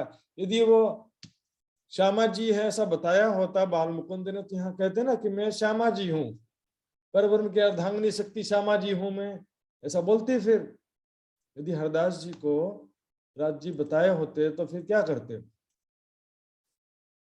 उन्होंने तो कह दिया ना वल्खो मारूं आप, मैं अपने आप को जानती नहीं हूँ या सुंदर सा जी, क्योंकि इस धारणा के आधार पर ऐसा कहते हैं कि श्यामा जी माना कि राधा जी माना? यदि राधिका जी माना तो फिर सुंदर साथ जी उनके मन में विचार तो होना चाहिए कि बाकी बाल मुकुंद जी, कृष्ण जी राधा जी की सेवा क्यों नहीं सहन कर सकते, और श्यामा जी हैं अलग हैं, तो फिर बाल मुकुंद के प्रति श्रद्धा भावना नहीं होना चाहिए? बाल मुकुंद जी को खावंद क्यों माना फिर? और राज जी ने जब तारतम देने के लिए दर्शन दिया तो उस समय क्या कहा, मैं ना पहचाना आपको, मैं अपने आप को नहीं जानती हूँ, या तो मैं श्यामा जी हूँ ऐसा कहती, या तो मैं राधिका जी हूँ ऐसा कहती, कुछ तो कहना चाहिए था ना। दूसरा अनुमान क्या है इसमें, और भी बहुत ही अटपटा है। बोले कि बाल मुकुंद जी ने शायद ऐसा कहा होगा कि देवचंद जी के अंदर बाके बिहारी की अर्धांगिनी शक्ति है, अर्थात बाके बिहारी की राधिका देवचंद जी के अंदर आई थी, मेरे अंदर बाके बिहारी की शक्ति आई थी, और मेरी राधिका के अंदर बाके बिहारी की राधिका की शक्ति आई थी। बड़ा अचपटा सुंदर साथ, ये तो समझने में भी सामान्य सुंदर साथ का, लेकिन ये विचारधारा प्रचलित है इसलिए मैं बता रहा हूँ। कुछ लोगों में ऐसी विचारधारा है। सवाल यही उठता है फिर से कि बाके बिहारी की राधिका है, बाल मुकुंद की राधिका नहीं है। त्रिधा लीला का रहस्य या बाल मुकुंद और बाके बिहारी का डिफरेंस इस समय क्या स्पष्ट हो चुका था? तो फिर बाल मुकुंद को क्यों खावंद माना? यदि वो बाल मुकुंद की राधिका नहीं है, बाके बिहारी की राधिका है, तो फिर बाल मुकुंद को खावंद क्यों माना उसने? ब्रज दर्शन के पश्चात देखेंगे कि बाल मुकुंद को अपना खावंद मानते हैं। फिर राज जी ने तारतम देते समय जब पूछा था तो क्या कहा वहां पर, मैं राधिका हूं ऐसा भी तो नहीं कहा ना। जी पूछा आपको पहचाना तो कौन, कहां से आए तुम? कहते हैं इतना ही हम जानते हैं और कुछ नहीं जानते, बस मैं न जानो पहचानो आपको, मैं अपने आप को जानती नहीं हूं, कह दिया सुंदर साथ जी। यहाँ पर बाल मुकुंद की राधिका नहीं है, बाकी बिहारी की राधिका है। अजीब बात सुंदर साथ जी। कोई बोलेगा कि उनके परम धाम तक दृष्टि नहीं जाती थी, बस बाकी बिहारी तक ही उनकी दृष्टि जाती थी, है ना। पांचवी चौथी बहिष्ठ में ही मात्र दृष्टि पहुंचती है परम धाम में, ऐसा तर्क है वाणी में, कहीं वितक में, दूसरी वितकों में कहीं नहीं लिखा सुंदर साथ जी। तो भाई उनकी दृष्टि यदि परम धाम नहीं जाती है तो क्या सबली केवल तक भी नहीं जाती है? सुंदर साथ जी सबली केवल ब्रह्म तक पंच वासनाओं की दृष्टि जा सकती है। यहाँ पर भाई एक परमात्मा कोई उतना तो मालूम होता है बाल मुकुंद जी को, लेकिन यहाँ पर वास्तविकता क्या है सुंदर साथ जी, हम देखेंगे तीसरी विचारधारा क्या कहती है।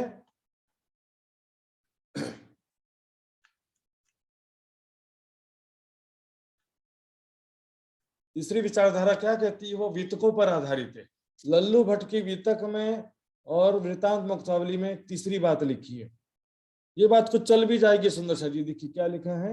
ये क्या है, ये बुद्ध जी जारे थसे निकलंकी पर अस्वार, जिस ईश्वर ने देवता त्यारे पाम से पार। गुजराती में लल्लू भट्ट की वितक गुजराती भाषा में सुंदर साथ जी। तो उन्होंने क्या कहते हैं, बुद्ध जी जब जब बुद्ध जी के रूप में जाहिर होंगे देवचंद जी, तब सारी दुनिया को भव से पार करेंगे। वो जी ईश्वर देवता सबको भव से पार करेंगे।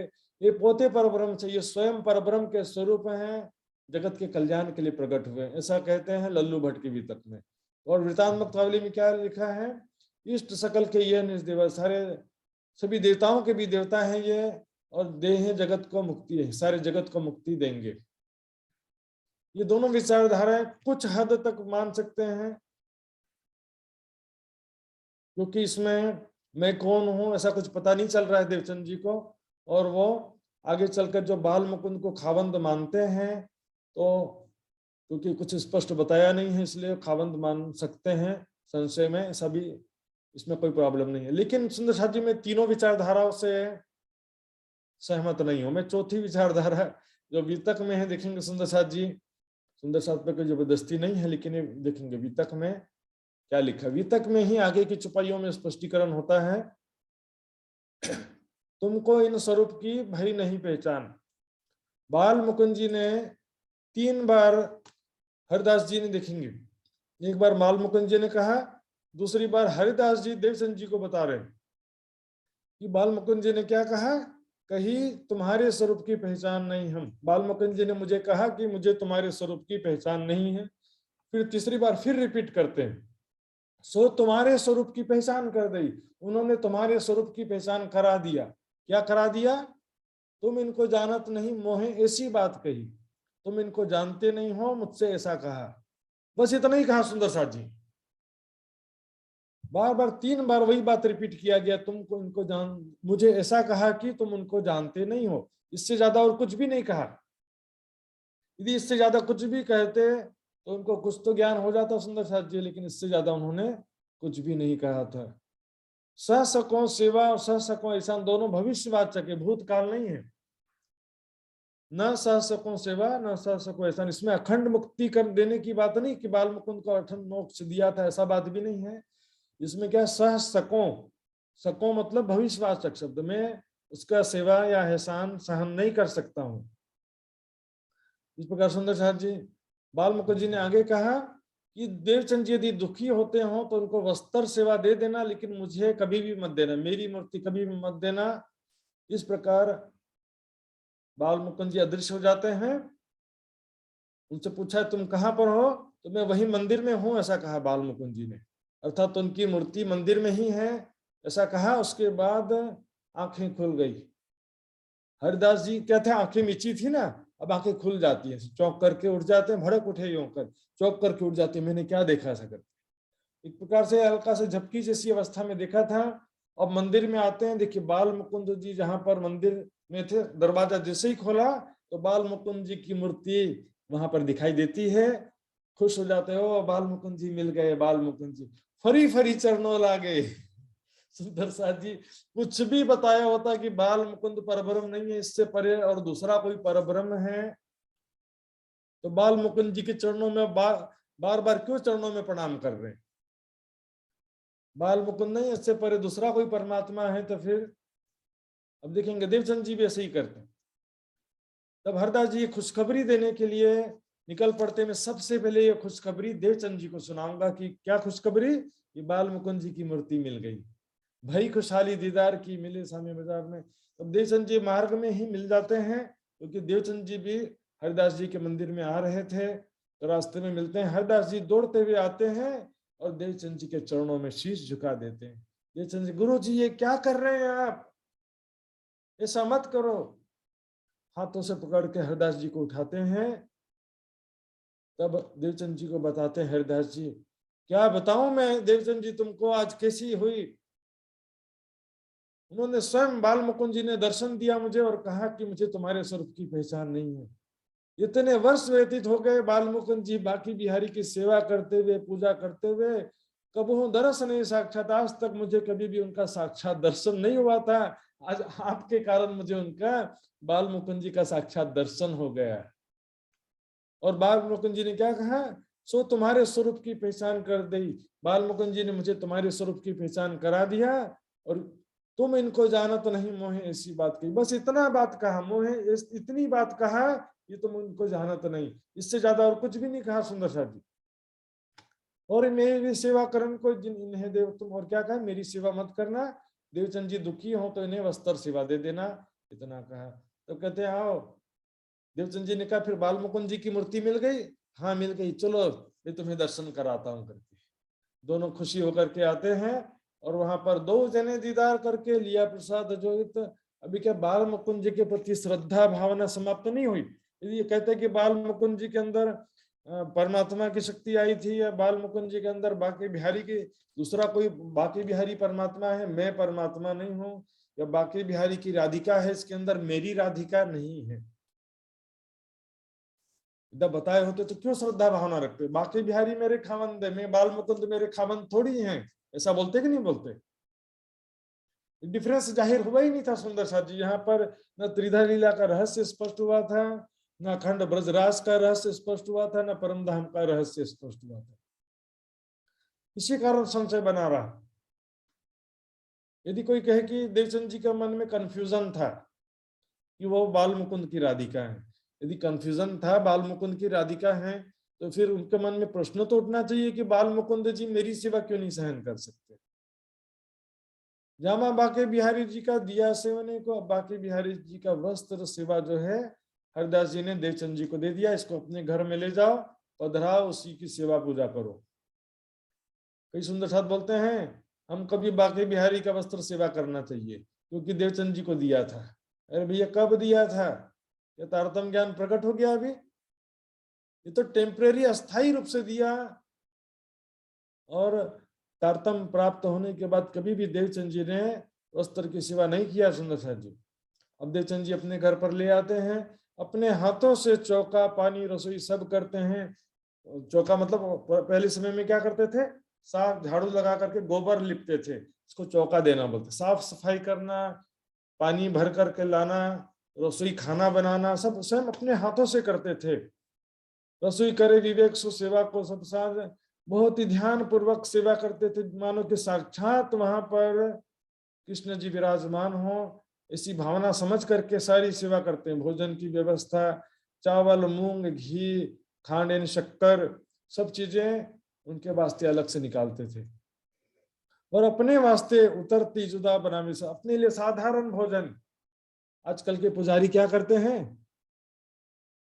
राज्य के नाम से स्वादिष्ट स्वादिष्ट भोजन बनाना है, और फिर खाना किसको है, पुजारी जी को स्वयं खाना। ऐसा नहीं किया उन्होंने, अपने लिए जुदा साधारण भोजन बनाते हैं। सुंदर सा जी यहाँ पर श्री राज शब्द आया है, मतलब यहाँ राज्य की बात नहीं है, क्योंकि राज शब्द, प्राणनाथ शब्द कई जगह प्रयोग किया जाता है। लक्ष्मी कहे सुनो अब राज, मेरे आतंक।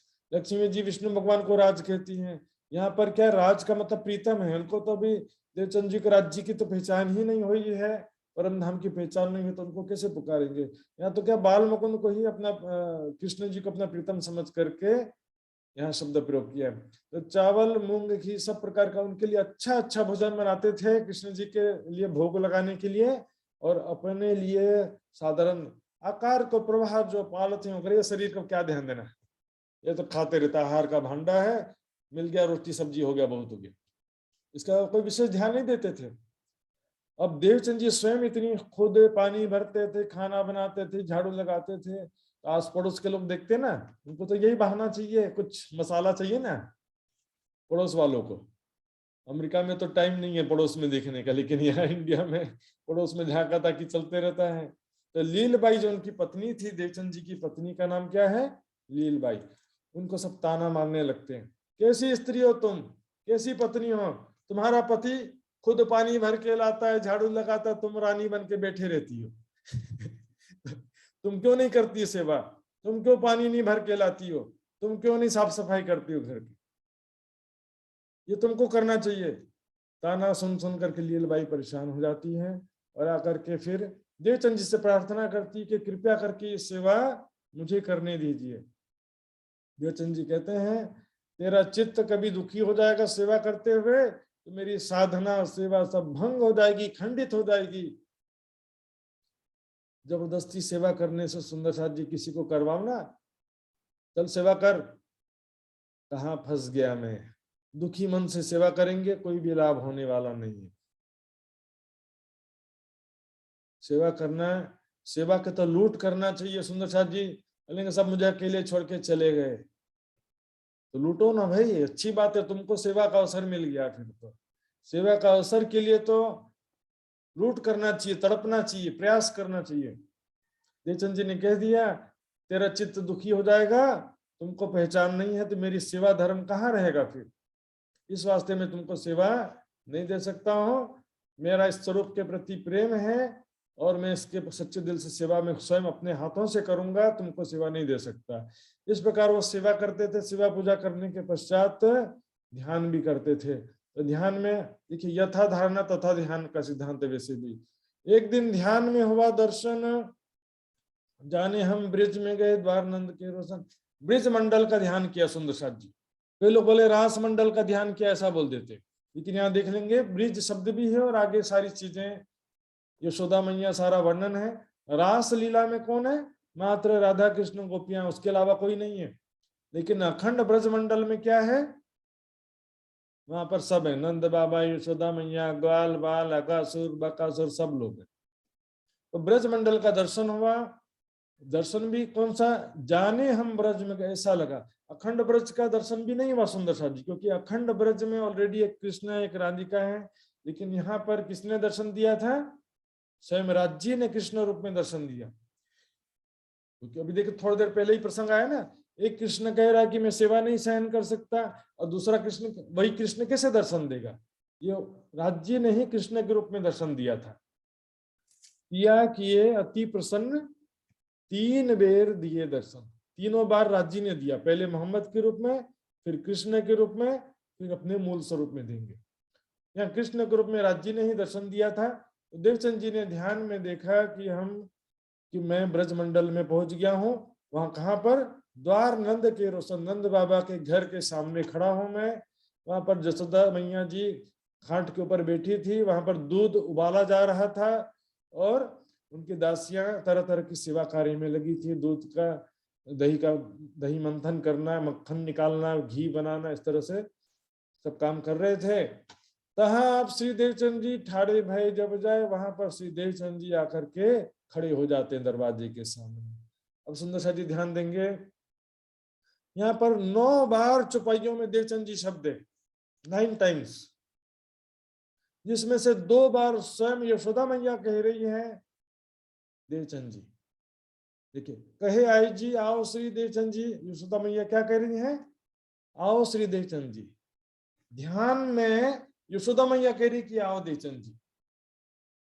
यहाँ पर जो एक मान्यता है कि राधिका के रूप में देवचंद जी ने ब्रजलीला का दर्शन किया, लेकिन यहाँ पर एक भी प्रमाण नहीं है कि राधिका जी के रूप में दर्शन दिया। यहाँ तो 9 बार देवचंद जी शब्द प्रयोग किया गया, जिसमें से 2 बार यशोदा मैया स्वयं कह रही है देवचंद्र। यदि सामने राधिका जी होगी तो कैसे कह सकती है? यदि सामने राधिका के रूप में होते तो यशोदा मैया क्या कहती? तो यशोदा मैया क्या कहती? वो ऐसा कहती कि आओ श्री प्यारी राधिका आओ, ऐसा कहती, ऐसा कहते ना। देखिए 9 बार, 1 2 हो गया इस चौपाई में, पूरा मैं दिखाऊंगा सुन प्रमाण के साथ में। तीसरी चौथी बार हो गया, 5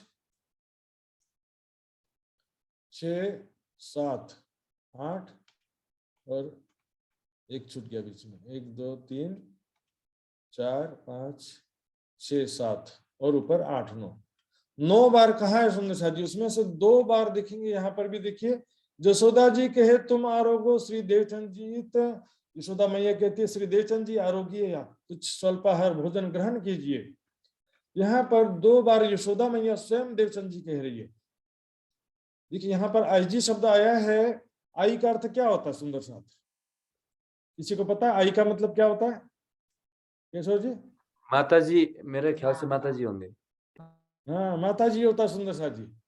बोलते हैं ना आई शपथ। कभी देखा होगा हिंदी मूवी सीरियल में, आई शपथ मतलब माँ कसम। आई जो है माता जी को कहते हैं, आई सासू को नहीं कहते, सास को माँ नहीं कहते, सासू माँ सास ससुर को इसमें आई जी शब्द प्रयोग नहीं करते सुंदर जी। और राधिका जी का कोई शादी हुआ भी नहीं था। देखेंगे, देखिए चुपाई यहाँ से देखेंगे सुंदर जी, यहाँ पर 9 बार देवचंद जी शब्द, 2 बार स्वयं राधिका यशोदा मैया कह रहे हैं कि आओ श्री देवचंद जी। और आई शब्द का देखिए यहाँ पर कलश हिंदुस्तानी में भी एक चुपाई है, रेत झलके आंगने दूध चरी चूल्हा अगल, आई जी इन ठोर बैठे और बेटे सखिया में। यहाँ पर जो है आई जी यशोदा मैया को कह रहे हैं। यहाँ पर तो राधिका जी सामने खड़ी भी नहीं है और राधिका जी पुकार भी नहीं रही है, और यहाँ पर भी कोई राधिका जी थोड़ी कह रही है। जी एक तो होता है कथाकार, जैसे कि लालदास जी 3rd पर्सन कहानी बता रहा है, वो भी क्या कह रहा है? आई जी कह रहा है। 3rd पर्सन कौन? लालदास जी के तन से कहलवाया जा रहा है आई जी, राज्य की शक्ति से तो लिखा जा रहा है ना चौपाई। और यशोदा मैया क्या कह रही है ध्यान में? आओ श्री देवचंद जी। यहाँ पर लालदास जी नहीं कह रहे हैं, यशोदा मैया कह रही है ध्यान में, कहे आई जी कह रही है, यशोदा मैया कह रही है सुंदर साथ जी। इसलिए स्पष्ट हो जाता है कि यहाँ पर देवचंद जी के रूप में ही दर्शन दिया था सुंदर साथ जी। आगे और भी चौपाई स्पष्ट होगा, लेकिन कुछ सुंदर साथ बोलते हैं लालदास जी ने ऐसे ही भाव से लिख दिया। ये तो लालदास जी ने लिख दिया देवचंद्र, वास्तव में राधिका थी। लालदास जी ने गलती से लिख दिया, अपने भाव से लिख दिया सुंदर साथ जी। लालदास जी झूठे हो गए और आप सच्चे हो गए। सुंदर साथ जी महामती की छाप है इस ग्रंथ में। सखी भाव भजने का मतलब ये नहीं होता है कि स्वयं को राधा मान ले देवचंद्र। हरिदास जी ने सखी भाव भजने के लिए कहा था, ठीक है कहा था। सखी भाव का मतलब ये होता है कि मैं राधिका जी हूं। क्या हरिदास जी भी अपने आप को राधिका ही मानते थे? सखी भाव भजने का सुंदर साथ जी मतलब ये नहीं होता है कि मैं राधिका हूं। गोपी हूं ऐसा भी नहीं होता तो राधिका हूं कहां से होगा। सखी भाव भजने का मतलब गोपी के जैसा, सखी के जैसा भक्ति करो। मैं गोपी हूं या मैं राधिका हूं, राधिका का तो सवाल ही पैदा नहीं होता है।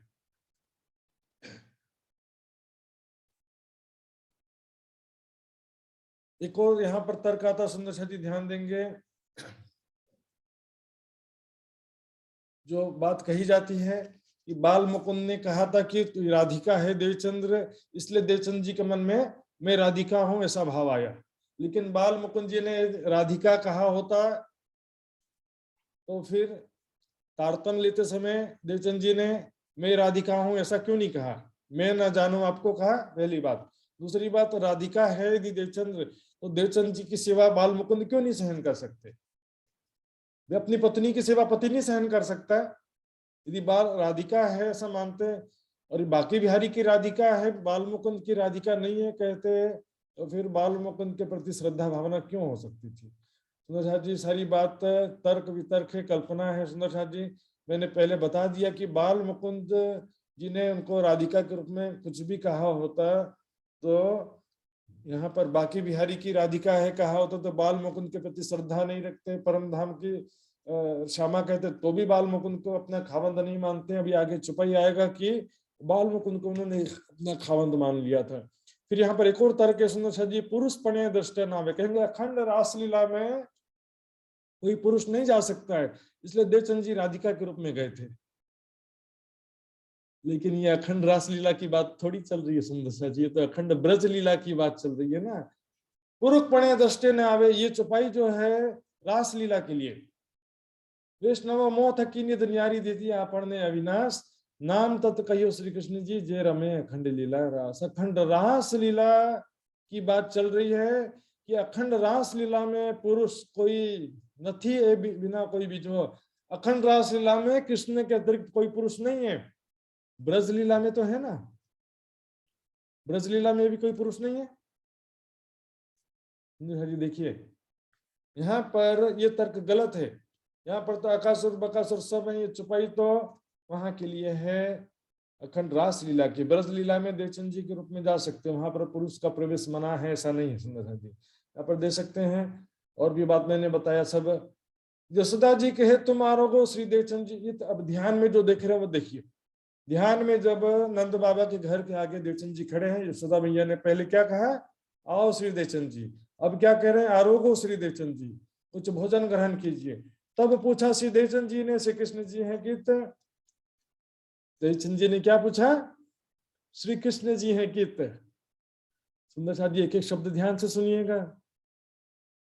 मैना जी पूछेंगी तो क्या पूछेंगी, श्री प्रभु जी कहां पर, ऐसा पूछेंगे। घर के मेंबर से पूछेंगी तो क्या पूछेंगे, प्रभु कहाँ है, ऐसा नहीं पूछेंगे। मैं कहूंगा प्रभु जी, घर के आदमी थोड़ी श्री कृष्ण जी राधिका जी क्या कहेंगी, कनुड़ा कहाँ पर है, कन्हैया कहाँ, ऐसा पूछेगी ना।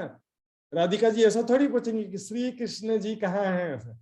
इसे स्पष्ट सुंदर जी लैंग्वेज देखिए। अब राधिका यशोदा मैया क्या कहती हैं, कहीं गए वन में खेलने, कहिया है उत्तम, कहीं वन में खेलने के लिए गए हैं, क्योंकि मेरा उत्तमन है। तब यशोदा मैया कहती हैं, मिठाई से घर से मिठाई ला करके देती हैं देवचंद जी को, जाओ वहां पर दोनों मिलके खा लेना। तो देवचंद जी मिठाई लेते हैं और वन की तरफ चल पड़ते हैं। तो वहां पर बस ये लास्ट प्रसंग सुंदर शादी 5 मिनट से ज्यादा नहीं लगेगा। तो क्या कहते, देवचंद जी वन में जाते हैं, वहां पर देखा बहुत सारे बच्चे खेल रहे थे, जगह जगह लड़के लोग खेल रहे थे। कहाँ श्री कृष्ण जी पूछा थी ना, उन्होंने लड़कों से पूछा कि श्री कृष्ण जी कहाँ पर है। फिर से देखिए, श्री कृष्ण जी कहाँ है पूछा, कानोड़ा कहाँ है, कन्हैया कहाँ है, ऐसा पूछना चाहिए था ना। यदि राधिका जी हैं तो लैंग्वेज अलग होगा, और यदि देवचंद्र जी हैं तो लैंग्वेज अलग रहेगा। अभी पूछना पड़ रहा है, ये भी देखिए। तो लड़कों ने कहा कौन से कृष्ण की बात कर रहे हो तुम, कृष्ण जी नाम बहुतन का, कृष्ण नाम तो बहुत सारों का है। बताइए, राधिका जी को इतना भी नहीं मालूम कि कृष्ण जी बहुत सारों का नाम है। फिर कहा बेटा नंद जी का। यदि देवचंद जी राधिका जी के रूप में होते तो क्या उनको इतना भी नहीं मालूम है, नंद के बेटे कृष्ण जी यहाँ बहुत रहते हैं, मेरे नंद जी के पुत्र कृष्ण जी भी बहुत सारे हैं। कौन से कृष्ण की बात कर रहे हो? तो कहा यशोदा बेटा, यशोदा मैया का जो बेटा कृष्ण उसकी बात कर रहा हूँ। तब देवचंद जी को अपने पास बुला लिया, वहीं पर खड़े थे कृष्ण जी, और देखिए इतने देर तक नहीं बुलाया, अब पता चला कि मुझे याद कर रहे हैं, तब उनको बुलाया और उनसे मुख मीठे प्रेम लिए खास प्रेम भरी बातें किया। अब प्रेम भरी बातें किया किया चौपाई में नहीं लिखा होता है तो लोग अपना अनुमान लगाना शुरू कर देते। क्या प्रेम भरी बातें किया? अन्य वितकों में दिखेंगे सुंदर साथ जी, अन्य वितक में क्या लिखा है कि मैंने ही तुम्हें रण में जो है दर्शन दिया था, ऐसा कहा उनको। तो सुंदर साथ जी रण में उन्होंने ही दर्शन दिया था, या जो भी बात किया यहाँ पर लिखा नहीं है, अनुमान लगाया जा सकता है इस विषय में। इस समय सुंदर वहां पर जो ग्वाल बाल मिलकर घुघरी बना रहे थे, घुघरी का भोग लगाया, लगाते हैं ना आज के दिन। घुघरी जो है चने का या गेहूं का उबाल करके से बनाया जाता है, उसको बघार करके। तो घुघरी का भोजन आज भी दिखेंगे वहां पर, यूपी और बिहार में आज भी बहुत लोग चलता है, स्टेशन ट्रेनों में भी बेचने के लिए आते हैं। तो उसका जो उबाल करके उसका पानी निकाल रहे थे ग्वाल बाल, देवचंद जी जो मिठाई लेकर के आए थे वो भी दे दिया, और 2 हिस्सा जो है सबको बोला के बराबर हिस्सा बांट दो, हमको एक पत्तल में 2 हिस्सा देना। उसका देवचंद जी आप आरोगे, देवचंद जी ने ध्यान में आरोग भी लिया, फिर ध्यान से चौके से, फिर ध्यान से चौके। वे लोग क्या बोलते हैं, ध्यान से वहां पर आरोगने के लिए जैसे मुंह में उंगली लगा तो ध्यान टूट गया, ऐसा नहीं है सुंदर साथ जी। भोजन आरोग लिए, उसके बाद ध्यान से चौके। तो सुंदर साथ जी यहाँ पर ध्यान से चौक गए, ध्यान समाप्त हो गया। यहाँ पर जैसे बोलते हैं ना कि वैसे उंगली जो है मुख में टच हो गया तो ध्यान टूट गया, लेकिन ऐसा यहाँ पर कोई वर्णन नहीं है सुंदर साथ जी। यहाँ तो आरोगने के पश्चात ध्यान टूटने की बात है, और कई लोग जैसा बोलते हैं कि ध्यान से जब टूट गया तो साक्षात सामने वो भोजन रखा हुआ था, ये बात भी वितक में से प्रमाणित नहीं है। इनका विचार करके तहकीक किया मन में, तब देवचंद जी ध्यान के पश्चात जब ध्यान टूट गया तब ध्यान के विषय में विचार करके मन में निश्चित करते हैं, तहकीक ने निश्चित किया कि हमारा खावंद यही है। कौन है? ध्यान में जिसको देखा, बाल मुकुंद को अपना खावंद मान लिए। यदि बाल मुकुंद जी ने कुछ भी बताया होता कि मेरी राधिका नहीं है, बाल मुकुंद की राधिका है, या परम धाम की श्यामा जी, तो बाल मुकुंद को क्यों अपना खावंद माना? मेरा यह प्रश्न है सुंदर साथ जी। तारतम देते समय क्यों नहीं बताया कि मैं राधिका हूं? कल्पना करके पूरा पहाड़ खड़ा कर दिया मुंगेरी लाल के हसीन सपने के साथ। खावंद अभी माना, इससे स्पष्ट है कि कुछ भी बात स्पष्ट रूप से बाल मुकुंद जी ने नहीं बताया था सुंदर साथ जी। और गावने लगे इनको दिल में कर विश्वास। इस प्रकार बाल मुकुंद जी का स्मरण करके उनको भोग लगाने लगते हैं। इससे पहले मोहम्मद जो पठान स्वरूप रण में मिला था उसको भोग लगाते थे। अब दिल में ही उपजी ब्रजलीला की रही आस। इसके पश्चात राज्य का उद्देश्य यही था सुंदर साथ जी कि देवचंद जी के हृदय में ब्रज रासलीला के प्रति जिज्ञासा उत्पन्न करना ही राज्य का उद्देश्य था। अब देवचंद जी के हृदय में ब्रज रासलीला के विषय में ज्यादा जानने की इच्छा उत्पन्न हो जाती है, और यही इच्छा जामनगर जाने का कारण बनता है। अब कल देखेंगे किस प्रकार हरिदास जी ने उनको बताया कि जामनगर में वहां पर कांजी भट्ट नाम के एक विद्वान हैं जो श्याम जी के मंदिर में प्रतिदिन भागवत कथा करते हैं, ब्रजरास की चर्चा करते हैं। तब देवचंद जी सपरिवार जामनगर चले जाते हैं। ये कारण बना सुंदर साथ जी। आइए सुंदर साथ जी अब चौपाई दोहराते हैं। बोलो श्री प्राणनाथ प्यारे की जय। श्री महामती कहे साथ जी, श्री महामती कहे साथ जी, ए इत के कहे बयान, ए के कहे बयान।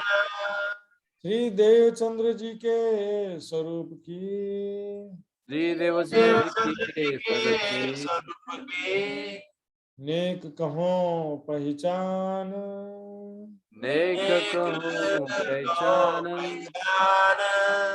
नेक कहो पहचान। नेक कहूँ पहचान। बोलो श्री प्राणनाथ प्यारे की प्यारे जय, की धाम के धनी की जय, सर्व सुंदर साथ की जय। प्रणाम जी सुंदर साथ